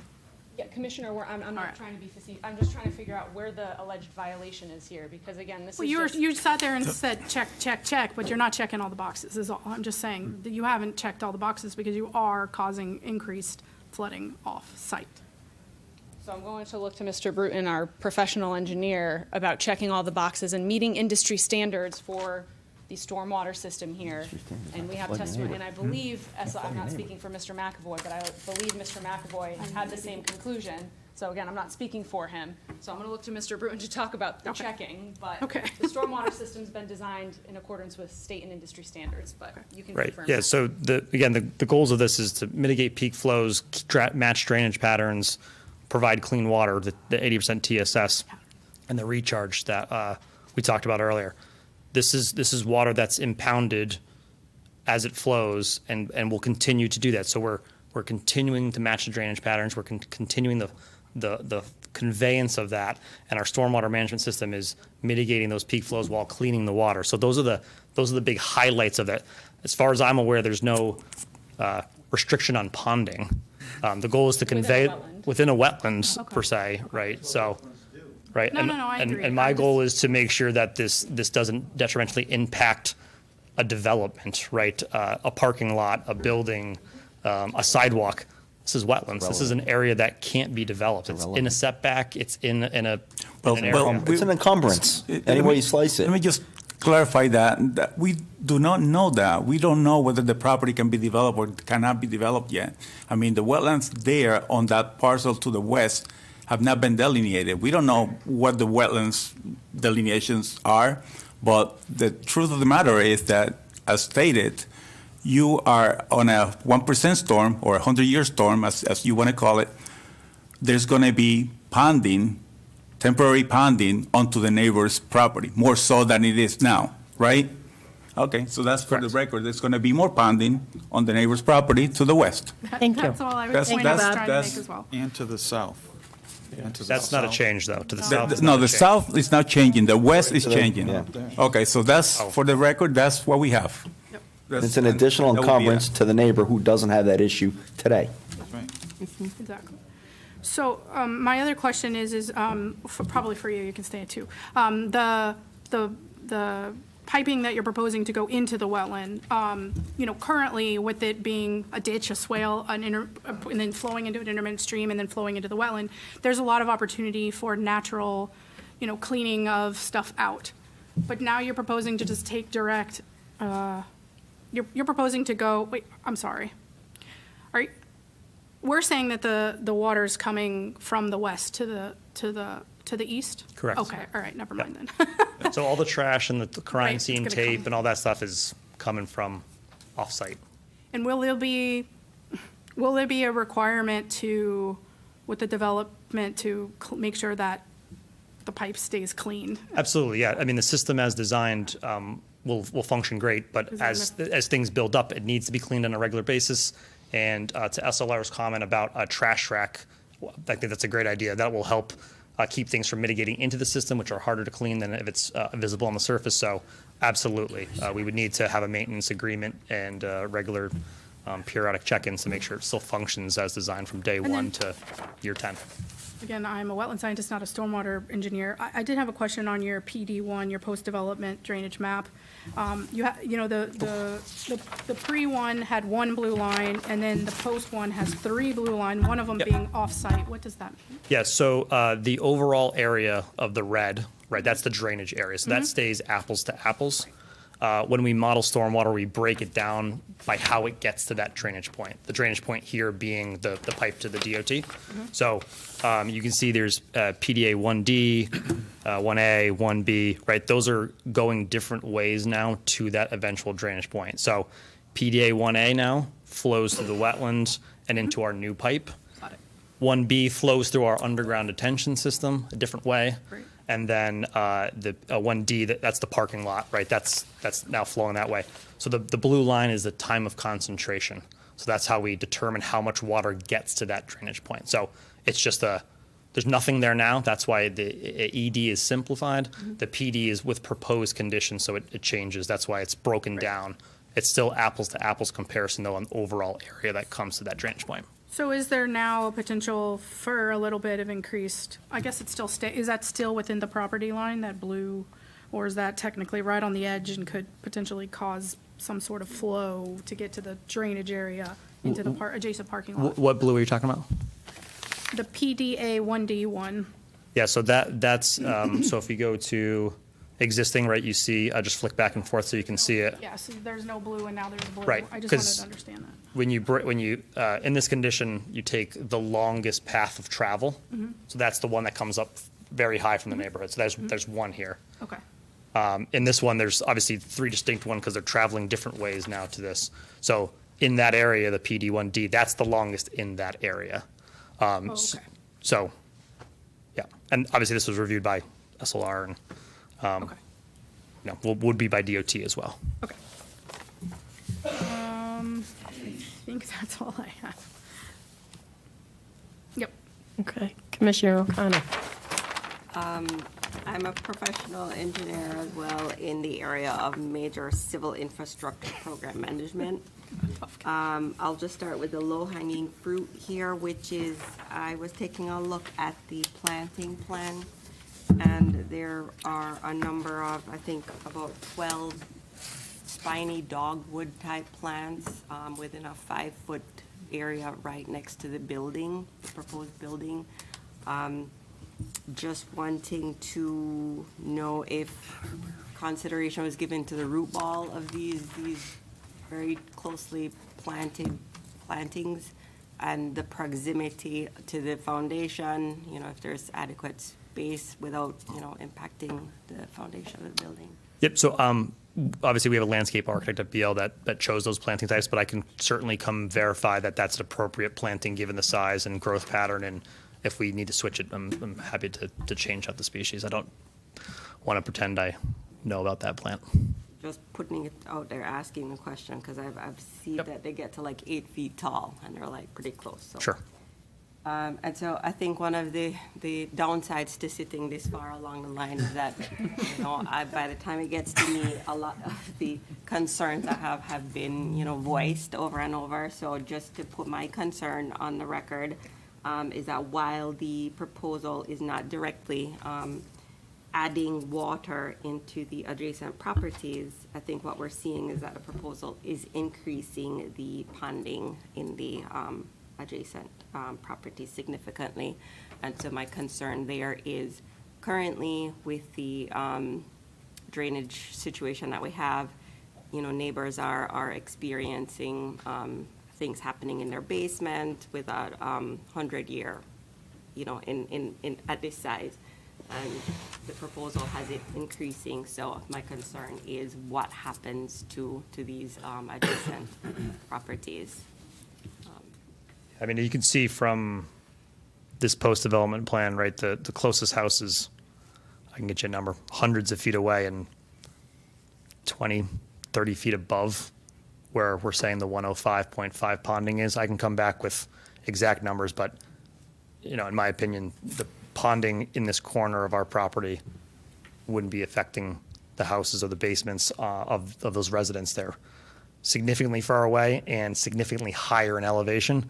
And again, maybe this is a better way to put it. The water that's coming from these neighbors is their water. It's just going to pass more slowly through our property, so the elevation will be a little bit more prolonged before it gets accepted by that pipe. Constrained by the pipe. That's all I have. Thank you. Commissioner, if I may, through Sure. Madam Chair, I just have to put my lawyer hat on for a second, and the commission's discussion about encumbrances on neighboring properties, with all due respect, that's not the commission's purview. Encumbrances, private property rights, things like that, that's a private matter between property owners. The commission's purview is the impacts to the wetland. Right, and with all due respect, we understand that, we know that, but you are impacting those people by what you are doing to the wetlands. That is what we are concerned with. What is happening to the wetlands? And by those changes, you will be affecting other people. And if you are affecting other people, that is our purview. That is what we are looking at. We have to think of everybody who is along that wetlands, not only the applicant, but every single resident that could be affected by any development within that area. Okay? I know you are an attorney. I'm not an attorney, but you know what? Our main goal with this commission is the protection of the wetlands. And with that protection of the wetlands, also protects the people abutting that wetlands. Understood, Madam Chair, and I'll just add in the final nail in the coffin, if you will. As Mr. Bruton's testified, as Mr. Logan's testified, as I'm testifying, the ponding, temporary ponding in the 100-year storm event will not adversely impact the wetland or the neighboring property. It is a temporary situation from the water that's coming off-site, upland of our property. So we'll leave it at that. We understand that the commission wants more information on that, and we understand. And that's our prerogative. If we want more information, then we're gonna ask the questions. And I'm not contesting that, Madam Chair. I think we've proven we are happy to provide information and Yes. answer Yep. questions. So it's just a difference of opinion right now. Yep, okay. Commissioner Switzer. Thank you. Madam Attorney, can I get you to clarify a statement you made? One of our commissioners asked about reducing the number of units, and you said it wasn't possible. It's always possible to reduce the number of units. Do you mean to say it's not feasible for your project? We could say it's not feasible and it's not possible, Commissioner. A lot of this ultimately comes down to what works in the developer's analysis of the financials here. And in order to make this work, geographically, physically, yes, it's possible. You can build one unit on this site. Exactly. That's But right. That's all I wanted to say. It's possible for this developer to develop according to its mission. It's not feasible for, okay. All right. Thank you. The alternatives that you have tried out for this site, can we have those sketches submitted to us so we can see those? I'm not sure that there were sketches. I believe that they were just conceptual. They're conceptual, but I can definitely add them to the packet. Just for us to look at, don't have to clean up or anything like that, just something quick. All right. A couple logistical questions, and I'm asking these as a registered professional engineer in the state that has over 35 years of design experience. Your auto turn drawing is showing that any truck that pulls into this site must then back out onto State Route 99. It does not maneuver on site? That's only if there's parking spaces are fully occupied and there's no turnaround. So this is the most conservative movement if the parking lot is fully. Well, I mean, but that's, as a design engineer, that's the position you have to Yep, take, that those are going to be absolutely. full. Okay. Clear for the record, Commissioner. Yep, okay. The 10 receptacles that you're showing, are those all garbage or 5 for garbage and 5 for recycle? I believe they are mixed. Combination. Okay. Want to ask about your grading near the property lines. I'm noticing with your contour lines, You are not blending any of them. They are coming straight into the existing contour line. I don't believe those are going to hold at a point. I think should take a look at that. You may impact the adjacent property when you look at that. Sure. Obviously, again, no plan to encroach over the property line, so we can look at drafting that in a different way if that's more constructible. Well, I don't think it's possible for that to stay at a point. I think it's going to round over. And then also in the southeast corner where you have the one-to-one rock slope going right down to the property line, what is on the other side of that property line on the adjacent property there? Is that parking lot? Is that? So that's the ditch swale between our property line, the edge of curving at the restaurant. So water flows to the same corner that our site is flowing to. With that one-to-one rock slope, are you worried about anything rolling off of that and onto the adjacent property then? No. Okay. I think I'd be a little bit concerned with that. It'd be a concern of mine.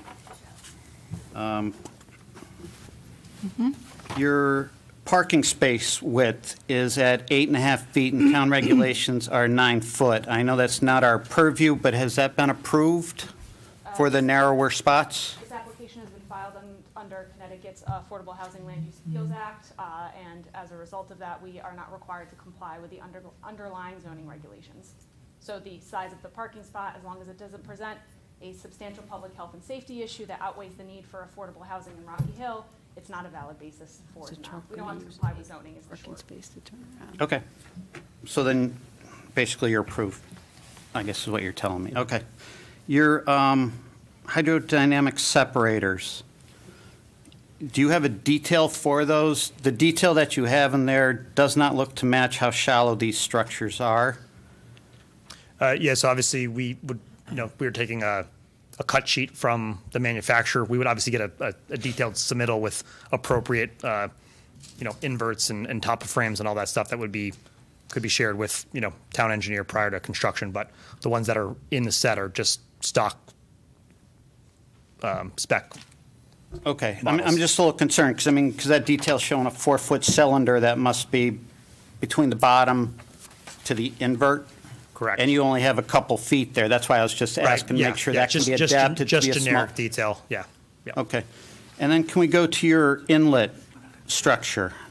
That is a head wall? Is that a winged head wall? Let me see what we call it out here. Hold on one second. I can't read it off the plan there. It's genuine. Yeah, it's a winged head wall, yeah. Okay, so are your contours drawn correctly then? Because if your invert's at 103, then that whole structure is sitting out of the ground. The top of your pipe would be at 104 plus, and your 104 contour is set back another 4 or 5 feet. Yep, we can look at massaging that there, yep. Make sure that that is graded incorrectly. Yep.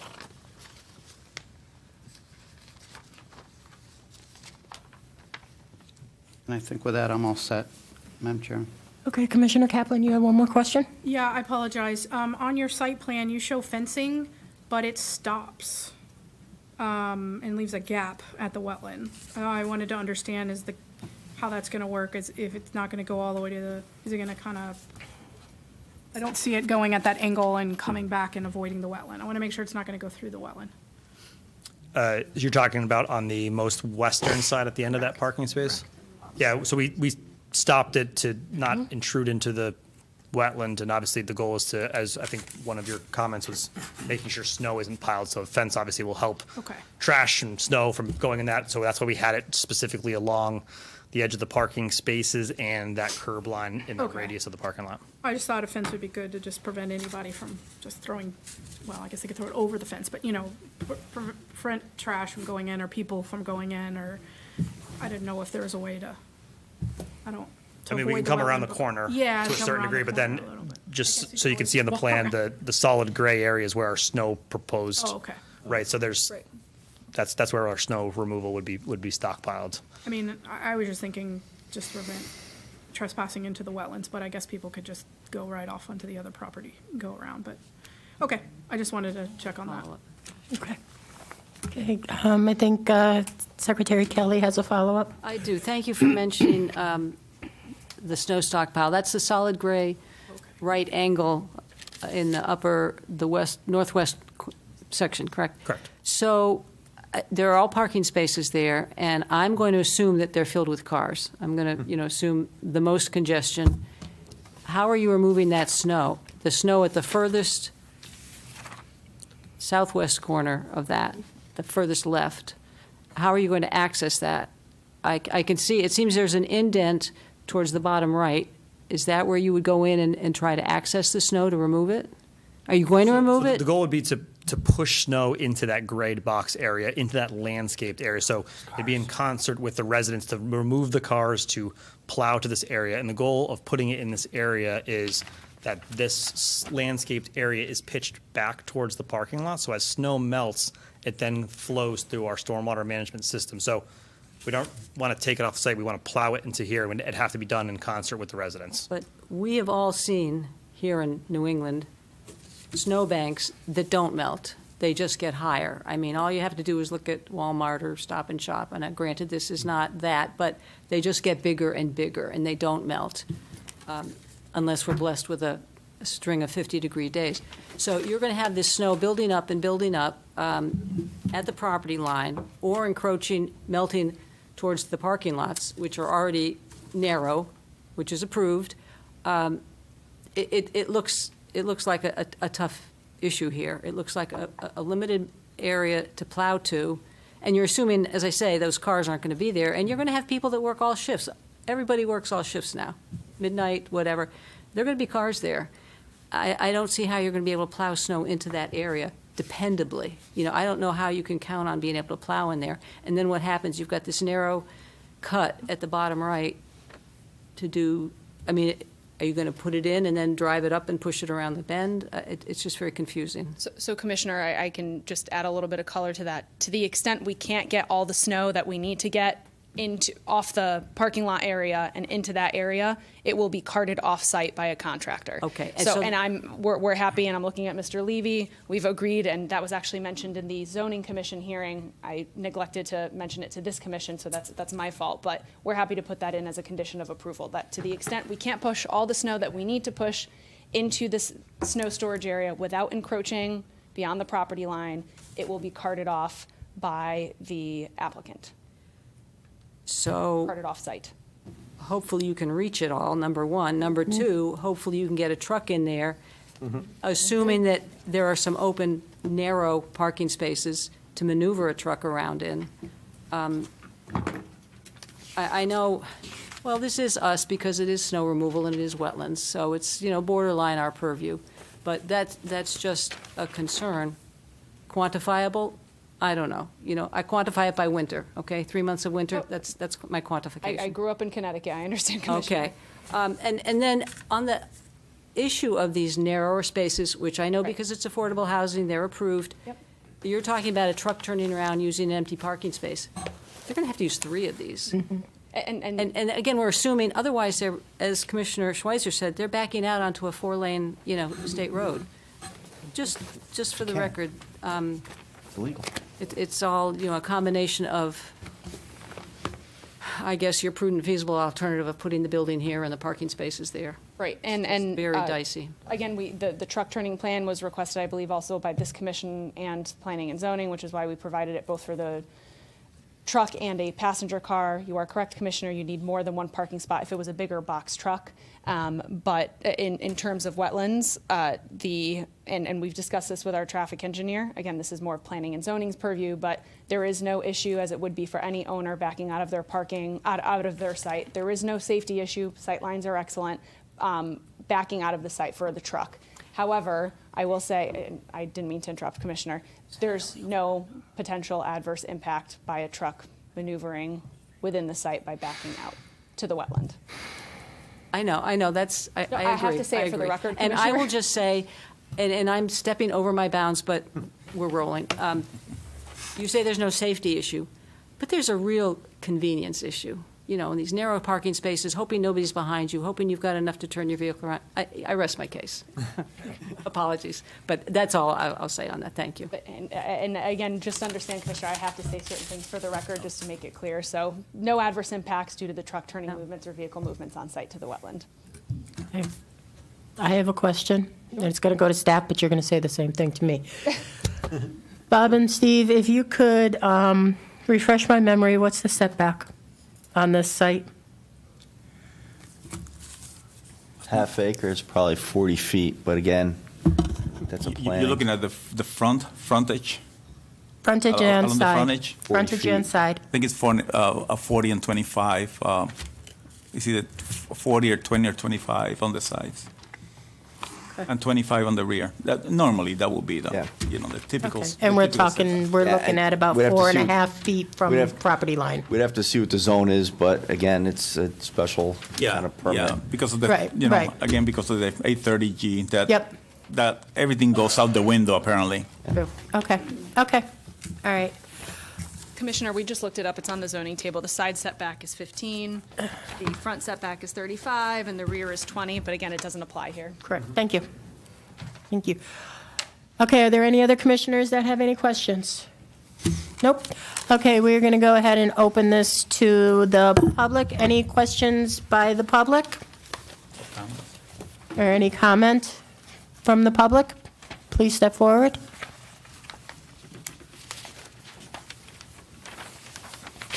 If I could have the IT gentleman please raise the screen.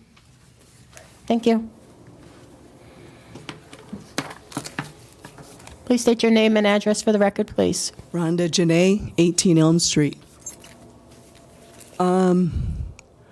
First off, I would be the property directly impacted with this water.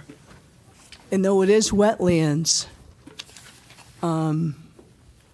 the water does currently flow through. It doesn't have a dam built and is backing up onto my property. That's an issue that I have. And I'm wondering, with this filtration system, is it electric? No? Okay. And it says that it's going to be cleaned on a regular basis. And I'm curious, I know that Mr. Levy had said that the maintenance person would be working about 10 hours a week total. And I'm concerned about if there is any backup or anything that goes wrong with this system, how long would it take for them to realize that there is a problem and address that problem?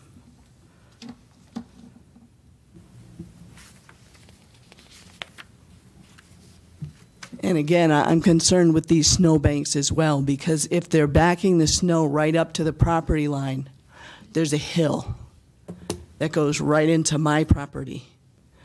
So as it melts, I can't imagine that every bit of it is going to be melting back onto their property. And it also concerns me that they say that they're not going to use any chemicals at all in their parking lot. That's a concern that I have too, because if there is chemicals, that's going into the filtration system, and it's just going to go right down the hill, right into the Connecticut River. That's all I got. Thank you. Thank you. Is there anybody else from the public who would like to speak? Okay.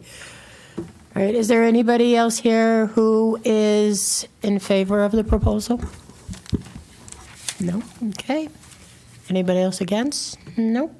Okay. Actually, I just want to go ahead and if we could get some answers to the residents' questions on the hydros.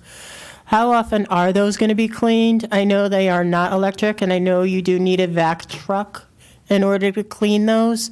What are we looking at for timeframes and turnaround of getting those maintained? Yeah, so we typically, again, Matt Bruton for the record, we typically say for the whole system, right? Hydrodynamic separators, flared end sections, the swales, any of those things.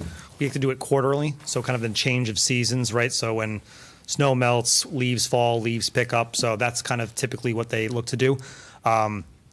as you kind of correctly mentioned, right, it wouldn't be necessarily the applicant's in-house maintenance guy. It would be a subcontractor that would come and Vactor, because those things need to be disposed off-site properly in a certain fashion, right? So in terms of time periods, right, usually ponding water in a parking lot, either in the spring when it's water or when it's winter and it's ice, is a safety concern. So it would need to be addressed immediately. So depending on how long it would take to build up in a system would depend on the level and intensity of the storm, but it would be noticeable pretty quickly, and it would want to be addressed quickly because, again, we're downhill of everything. So anything that comes from the neighbors would exasperate our problem. So we'd be the most affected by something not working properly. Okay, all right, thank you. Okay, if there's nothing else, can please get a motion to close the. I have Go ahead. Let's do the rebuttal if you have any rebuttals, but they need to be done before the hearing is closed. Andrea, are we? Well, for the record, Andrea Gomes, counsel for the applicant. So the commission has asked for a number of additional information, pieces of information.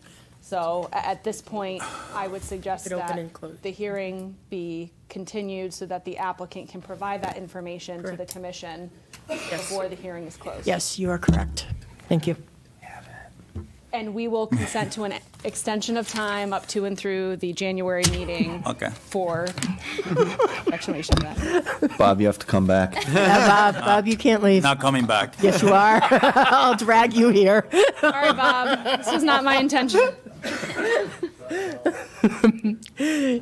I make a motion that Bob appears at the tabled public hearing. Can I second? No, I'm kidding. Yeah, can I second? Okay, can I have a motion, please? Madam Chairman, I make a motion that we table the public hearing for Vessel RE Holdings LLC, proposed 5-story residential building, driveway, parking area, landscaping, utilities, lighting, and stormwater management located at 2369 Main Street, Assessor's ID 10-080, to table it to the January 11th meeting. I'll Okay, second. Second, okay. Any discussion? Go ahead, Bob. Madam Chairman, I just wanted a little bit of clarification as to which items we are looking at in terms of revisions. I know that there was something about perhaps drawings of prudent and feasible alternatives that might have been looked at.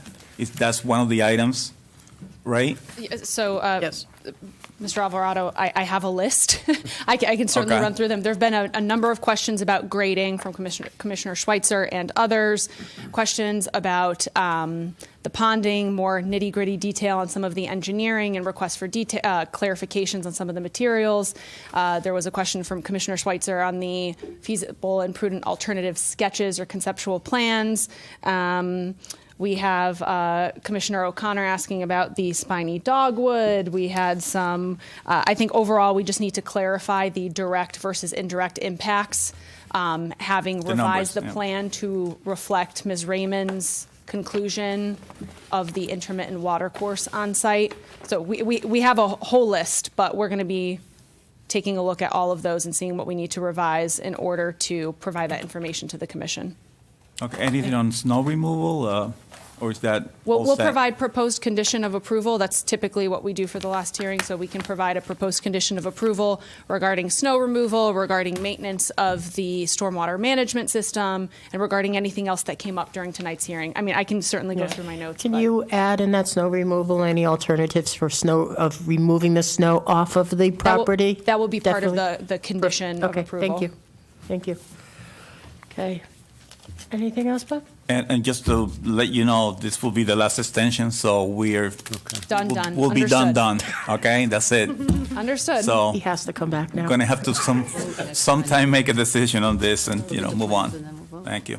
Does that mean, Bob, that's the end of it? We would have to vote in the January meeting, or can we table that to the You will February? have 35 days from the closing of the public hearing. You're welcome to vote at the January meeting, but you do have 35 days Okay. from that date to make a decision on this. Okay, so 35 days from the closing of the public hearing? Yes. Okay, perfect. Thank you. Okay, any other discussion? All in favor? Aye. Opposed? Nope. Okay, so we are tabled, and we will see you next month. Thank you, Madam Chair, and just a big thank you to Mr. Alvarado for his assistance throughout this application. Not the send-off I'm sure you wanted to close, but a big thank you. It's been a pleasure. Thank you. Congratulations. Okay, so let's move on to applications for permits. Obviously, we're going to not do anything with A, which is Vessel RE Holdings. And we'll move on to B, Metropolitan District Commission, proposed construction of a new headworks building and new electrical building within a 100-year floodplain located at 80 Gulfbrook Lane. Do we have somebody from MDC? Oh, okay. Wow. Hi. Trooper. Okay. And thank you for being patient also. Bob and Steve.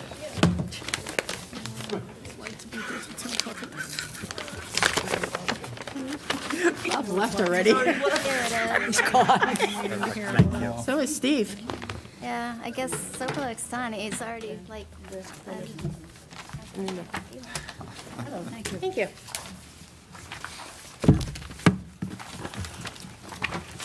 Thank you. Geez, we have nobody from staff here. Jeez. They all bailed on us.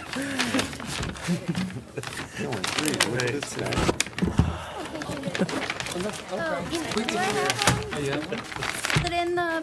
Again, Is there any? thank you very much for being patient and sitting through that. Thank you. And thank you for hearing us tonight. Good evening. My name's Julie Bjorkman with JKB Consulting, and I'm a sub-consultant to the Metropolitan District. And I think Raymond is putting up our presentation. Coming up. If not, we have handouts, but Should I let Raymond know? yeah, I think we're ready. Okay. Okay. We'll just go through introductions while Raymond's setting up the PowerPoint. But again, I told you my name. We have Jessica Ping from Arcadis, who's the design engineer for the project, and Alan Pelletier from the Metropolitan District Commission for the Rocky Hill Water Pollution Control Facility project for headworks and electrical upgrades. Say anything, or let me run through it and just answer any questions? Thank you for having us, and this is a continuation of a project. We upgraded the plant. Can you please Alan, step up to could the you grab the podium, mic? please? Yeah. And then just state your name for us, please. Sorry about that. Alan Pelletier with the MDC. This is sort of a continuation of our project that we did in 2014. We did a major upgrade. We poured $45 million into that plant, upgrading it. I'm happy to say that it's performing really well. There were a couple of things that were undone that we didn't have enough funding for, and this project is really just to complete those things that were left. And Bob, you were here when we did that, and this is going to be hopefully the completion of the work that we didn't finish in 2014. So with that, I'll just turn it over to Julie. Thank you. Thank you. Thank you, Alan. All right, so Jessica is here as the engineer. She's going to jump in if I make anything misstatements or any questions that come up. So as Alan went through, there was a major upgrade to the plant in 2014 that was constructed 2014 to 18. So the district came to the commission and as well to Connecticut Deep and obtained to the appropriate approvals. And this project is really regarding the headworks facility, closing it with a building around it that's going to be flood-proofed and a new electrical building. And basically, we're replacing older equipment that's reached the end of its useful life. So it's a state-funded project through Connecticut Clean Water Fund with Connecticut Deep, and both of the new buildings are located in the 100-year floodplain, which is why we're here, even though we're not in the actual wetlands. This is just an aerial view of the site of the plant, and you can just see highlighted in red is the new electrical building and the new headworks building, the location of the buildings there. And you can see on the overall site plan, oh, sorry. Oh, sorry. The permits, if you go ahead, the permits that we're talking about. So we're here for a wetlands permit, and then we have to go to a site plan review next, once we get through this process, where Arcadis has developed a resilience evaluation that's ready to go to Connecticut Deep, which basically has to do with protecting the facilities for storm and flood events.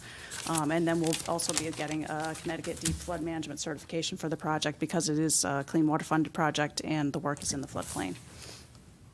So the sensitive site features include the NDDB, which is the Connecticut Deep Natural Diversity Database. So we already did our consultation with them, and we got back a review from them that says that there's no anticipated negative impacts to any state-listed species.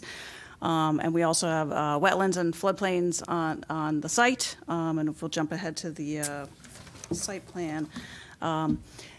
This is just the overall site, and you can see we've got highlighted in orange the FEMA mapped floodplain, and the blue is the wetlands, which really on the site are from a stormwater basin, which are delineated as wetlands, and then the blue line further outside of the stormwater basin, that's the 100-foot upland review area. And the gray shading, the gray shaded area, that's the area of our work where we're going to be doing the new buildings and some minor paving. And that's not all the work, it's just highlighted surrounding sort of the worst case scenario of the whole, encompassing all of the work. And the entrance is sandbagged per an MDC flood mitigation SOP as well. So basically the site is protected from the 100-year flood, even though FEMA still maps it within the floodplain.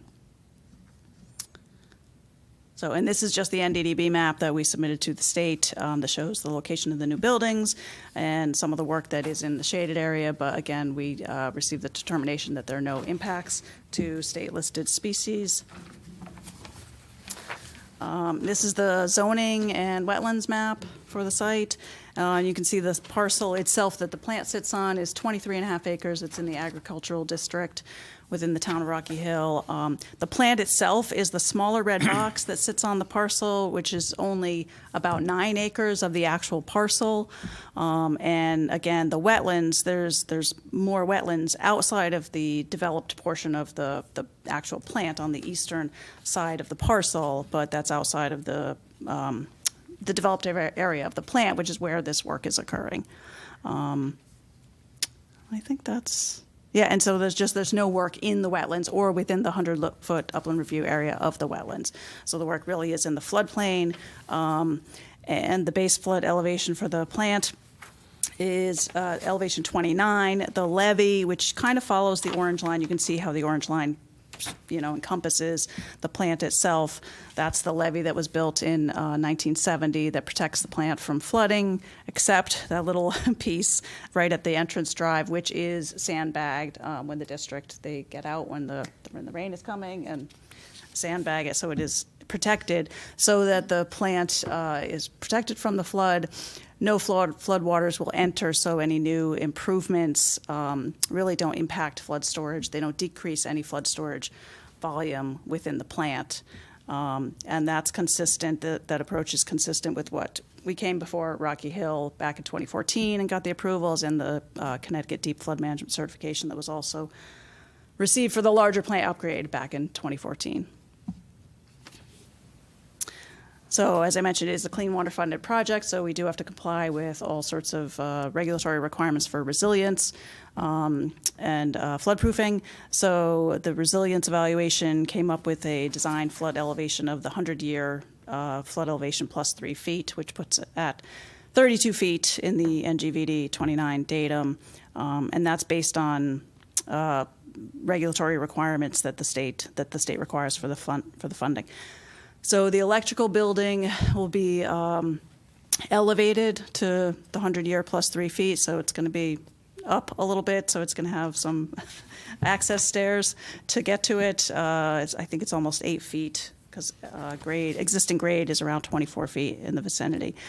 So that will protect all the electrical equipment from flooding. The Headworks building itself, it's really a large prefabricated aluminum building that's going to be enclose the Headworks equipment. and it's going to be allowed to flood, and so a lot of the equipment is going to be flood-proofed by either being sacrificial or immediately replaced after a flood or elevated, a combination, depending on, there's various components in there, and Jess could give you all the details on that if you have any questions for her on that. So we submitted an ENS control plan with the narrative, sequence, and schedule, and basically the shaded area shows the limit of disturbance, which is about 17,000 square feet, so it's less than half an acre. And there's going to be a relocation of one electrical duct bank that goes right through where the new electrical building is going to be constructed. And so there's a couple of new electrical duct banks to run to feed the new equipment, and then a stormwater pipe that also runs directly beneath where the new electrical building is going. So it's just literally it's just shifted over further south, I guess. And this is just the proposed site plan, and you can here we have highlighted in orange the new electrical and communication systems duct banks. The two new buildings are highlighted, the electrical building and the headworks building, and the blue is the shift of the stormwater piping that's been then moved over. And so the stormwater within the plant, all the stormwater goes to that stormwater basin, which is on site, and then it's pumped. It either goes out by gravity, depending on the flood stage of the Connecticut River adjacent, and once it reaches flood stage, it needs to be pumped out and goes out to the wetland area south of the plant. The two new stormwater segments that are being replaced are being replaced in kind, similar sizing, and the changes overall are very minimal, and the stormwater system can handle the new change. It's only about 1,000 square feet of new impervious, but that's still a net reduction from what was done back in 2014. If you look at the new tankage that was put in, and they're basically large diameter open top tanks where that water then actually goes to the plant. So, and we didn't consider alternatives because basically the plant has to run, and these are imperative. The headworks is where everything comes in, and they're replacing screens and upgrade equipment. Same with electrical. The electrical equipment has reached the end of its useful life, and these are just upgrades that just need to happen for the plant to continue to operate safely and function and be resilient. So we're here in front of you, and then we have to go to site plan next, and then our deep flood management certification, which will take a little chunk of time to get that approval. So that'll push our bidding out to next summer, probably, with construction hopefully starting next fall and ending the following, well, I guess 2 years, sorry. Yep. 2025. Thank you. And if you have any questions, please. Okay. Let's go, Commissioner Sampaio, do you have any questions? No. Commissioner Kurz? I do. Definitely recognize the importance of replacing the headworks. Happy to hear that. So just curious if you could just expand a little bit on the erosion and sediment control plan when you're, I'm assuming this is, again, I'm probably the slow one here, but I picked up on this was when you're doing construction, or? I'm sorry, Can continue. you just expand a little bit on the sediment control plan? It says that there's an attachment 1. Yeah, I'm trying to have Raymond to pull out the joint so I can show you the PDF of the joint and zoom in to show you the details of the. Okay, Excuse me, that's what Madam I'm Commissioner? Sure. They have to make sure they use the mic. Okay. Yeah, mic. can you- I got a text from somebody watching and they can't hear. Okay, yeah, could you, thank you. Yeah. Raymond, can you please pull out the PDF of the drawing so I can show them the details of the erosion and sediment control? Thanks. All right. Let me see. It's.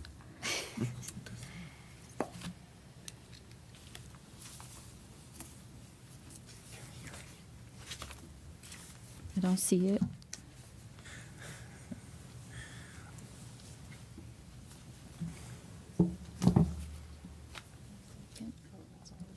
I know, yeah. It's under civil. Okay. And then next. Yes. This is it, yeah. This is it. So you can see how to zoom in. Yeah, I'm trying to zoom in.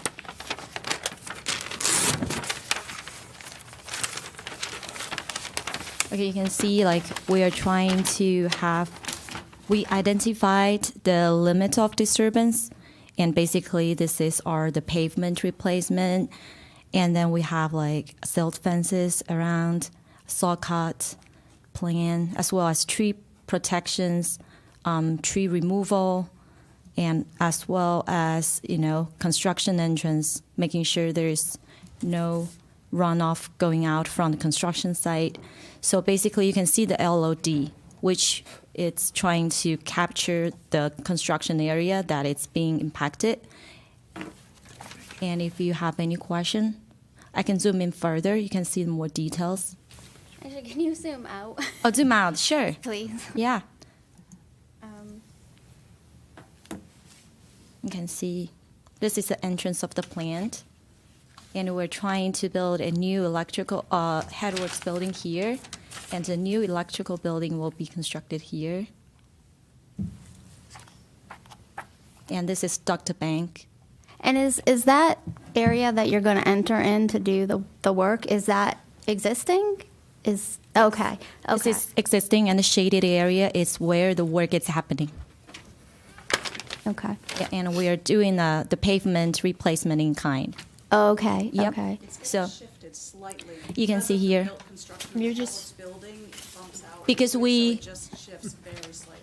Right, and we did the radio analysis for the truck turn. That was why we needed to keep that radius. So that's why we had the slight shift for that pavement, like the road, the entrance road. Okay. Yep. I think that's all for now. I might absorb what you just Yeah. said. Feel free. But- Thank you.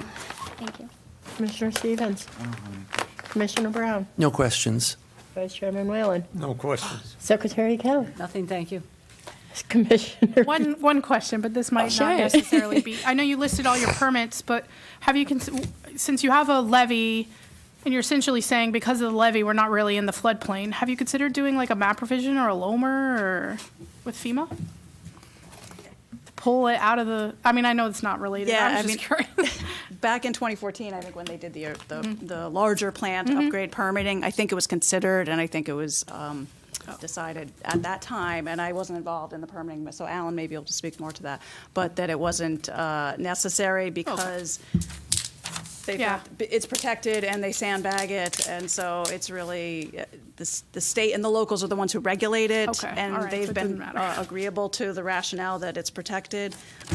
So unless there's other history that Alan wants to add in, but I don't think it's, Not a big deal.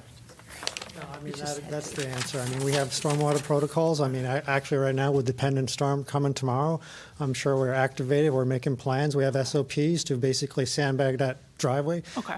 We've sand-drived. I've been here 20 years almost at the MDC, and we've sandbagged it 2 or 3 times. Okay.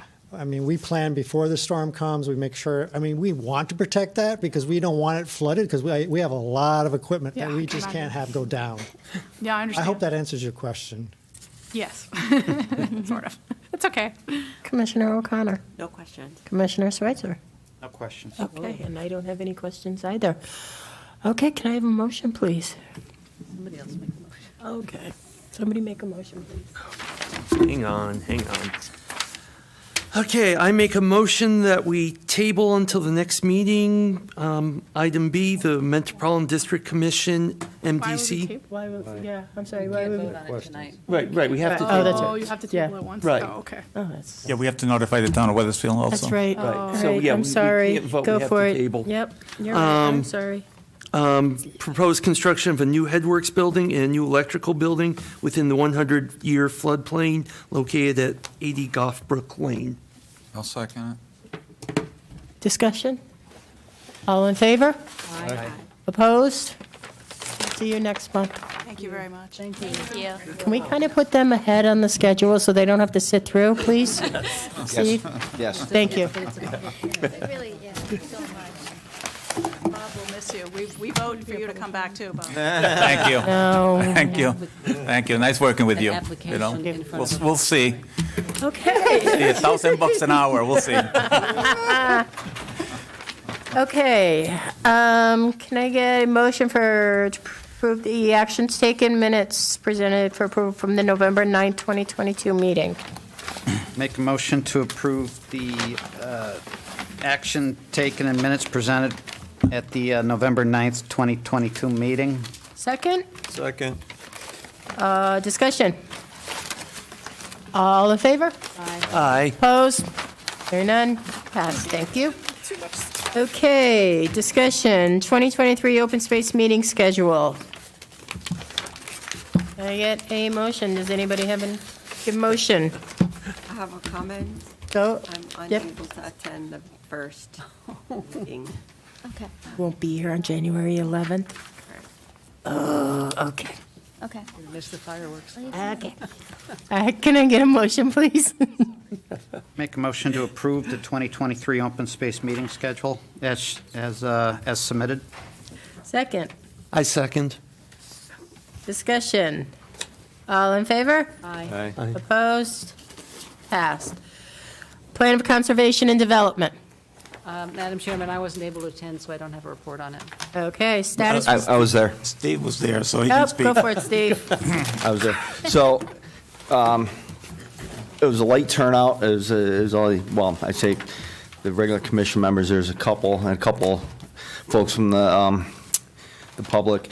It kind of changed up the way they're going to do things. It used to be, there wasn't really an agenda. Now it's a topic. We're trying to have a one kind of topic each time. So this time it was affordable housing. It was sidewalk, modifying the town sidewalk ordinance. And we did touch a little on some bike ped. Next go-around's topic, we're going to follow up on all those, but every time there's going to be a different main topic we're going to talk about. Okay. So, and as I said, affordable housing, Kim kind of explained the whole process. Kim Ritchie, town planner, explained the whole process of this, what's it called, 830? 830G. 830G to the group. So now it's kind of the main focus. Okay, great, thank you. Status report, various projects. Yeah, so we're getting a lot of more of these 830Gs popping up in town, by the way. You know, it's almost like the apartments. You know, there wasn't that many apartments, and all of a sudden we have a bunch of apartments, and now there's an application for an 830G, and then there's others. I just wanted to let you know that. But you know, as far as the projects that are going on, the Foundry, we haven't heard. There hasn't been any changes on that. Ames, as you can see, Ames is being demolished. There was a lot of demolition that took place within the last couple of days. So I heard through sources that their timetable, at least for the buildings, is this coming month, January. So hopefully that will be taken care of. As far as the farm that we are working on, the Straskas farm, that application it have gone through the committee. So the proposal was presented. I think it was this month, or maybe last month, and it's going to be filed with this board at the next meeting. So January 11th, you'll see that proposal in front of you, and that's about it for projects that are going on. Okay. Open space? The Farmland Commission had a meeting. And the Minutis were there. We discussed the change in plans given the wetland reconfiguration or reflagging, and it's moving along well. It's just everything's good. Great. Legislation? None. Conferences? None. Correspondence and communications? No. Other business? I just want to read a statement, if I can. I wrote down a short statement, you know, and I just want to, you know, this is my last meeting as an official town employee, as you all know, but I want to thank every one of you for making my job a lot easier. I want to thank the Open Space Commission for allowing me the opportunity to serve you, of course. And it has been an honor and privilege to serve this town, actually for the past 36 years, as most of you know. I'd like to thank you for making my job a lot easier, because you guys are awesome, you're dedicated, and you have brought a lot of expertise to the table. And you can see from like tonight, the type of questions that were asked. I mean, if you go to other towns, they don't get scrutinized like the town of Rocky Hill does. I mean, go to Cromwell, or, I mean, no offense to Cromwell. Go to Cromwell or go to other towns, and you can see how I want to say easier the process is for the applicants. But I want to say that you guys are tough, but you guys are fair. And I want to urge you to keep making smart and sound decisions as you're doing for the benefits of the residents of the town of Rocky Hill. You guys are awesome. Thank you so much. I got the town manager of Cromwell here, Bob. Well, on that note, Bob, if I could please have Vice Chairman Whalen and Secretary Kelly. We have, I don't have a microphone, so I'm loud enough. Okay. We have a little something on behalf of the commission that we would like to present to you. I know you didn't want anything, well, tough. I want to blend in with the furniture, You're not basically. blending You know, in. that's Tough. This is tough. Wow. Thank you so much. This is just a little something to say thank you for everything you have done for Should I this open it? town and for this commission. And you are going to be so missed that you don't know how much you're going to be missed. Tonight is evidence. Yeah. Thank you so much. Thank you really Please so open much. that tonight for everybody? Yeah. Yes. Yeah, thank you. We're into it, I guess. Might need scissors. You can do it. You can do it.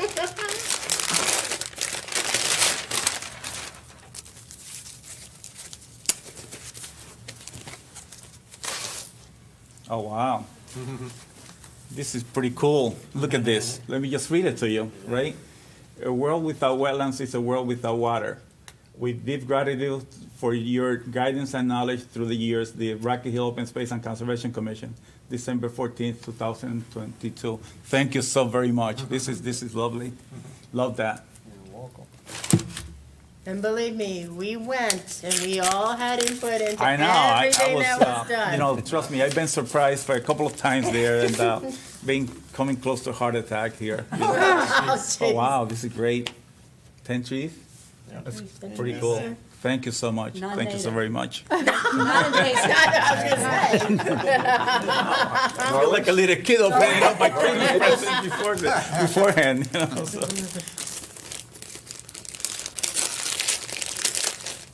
This is for your travels, because you're going to travel. Yeah. Oh, okay. Okay. Same size box. I can always clean up afterwards, I Yeah, guess. we'll clean that up afterwards. Oh, wow, this is so cool. All right, here we go. Okay. There you go. There's your journal for all your travels. Thank you so much. I plan on using it. You I plan on better. taking a few trips There you here and go. there. And then we also have some cupcakes. Should we make a motion to close the meeting? Yeah, can I get a motion to adjourn, please? No. Oh, wait, Steve wants to say something. Before we do that, so moving forward, obviously Bob won't be here. I'm working with the town manager and HR to get somebody to fill Bob's seat. Can't fill his shoes, obviously. So in the meantime, it'll be me. And then hopefully moving forward, we're going to have a full-time replacement for Bob within the next month or hopefully, possibly by January, but hopefully definitely by the February meeting. Well, we'll try to be nice to you. Nobody else is, so it doesn't matter. Oh! Right, Bob? Okay. I appreciate everything you have Can I- done for me, so let me shake your hands. You know, And while he's doing that, can I get a motion to adjourn, please? you guys are awesome. Make a motion to adjourn. Okay. Thank you, Bob. So moved. We are adjourned. Thank you. And thank you, Bob.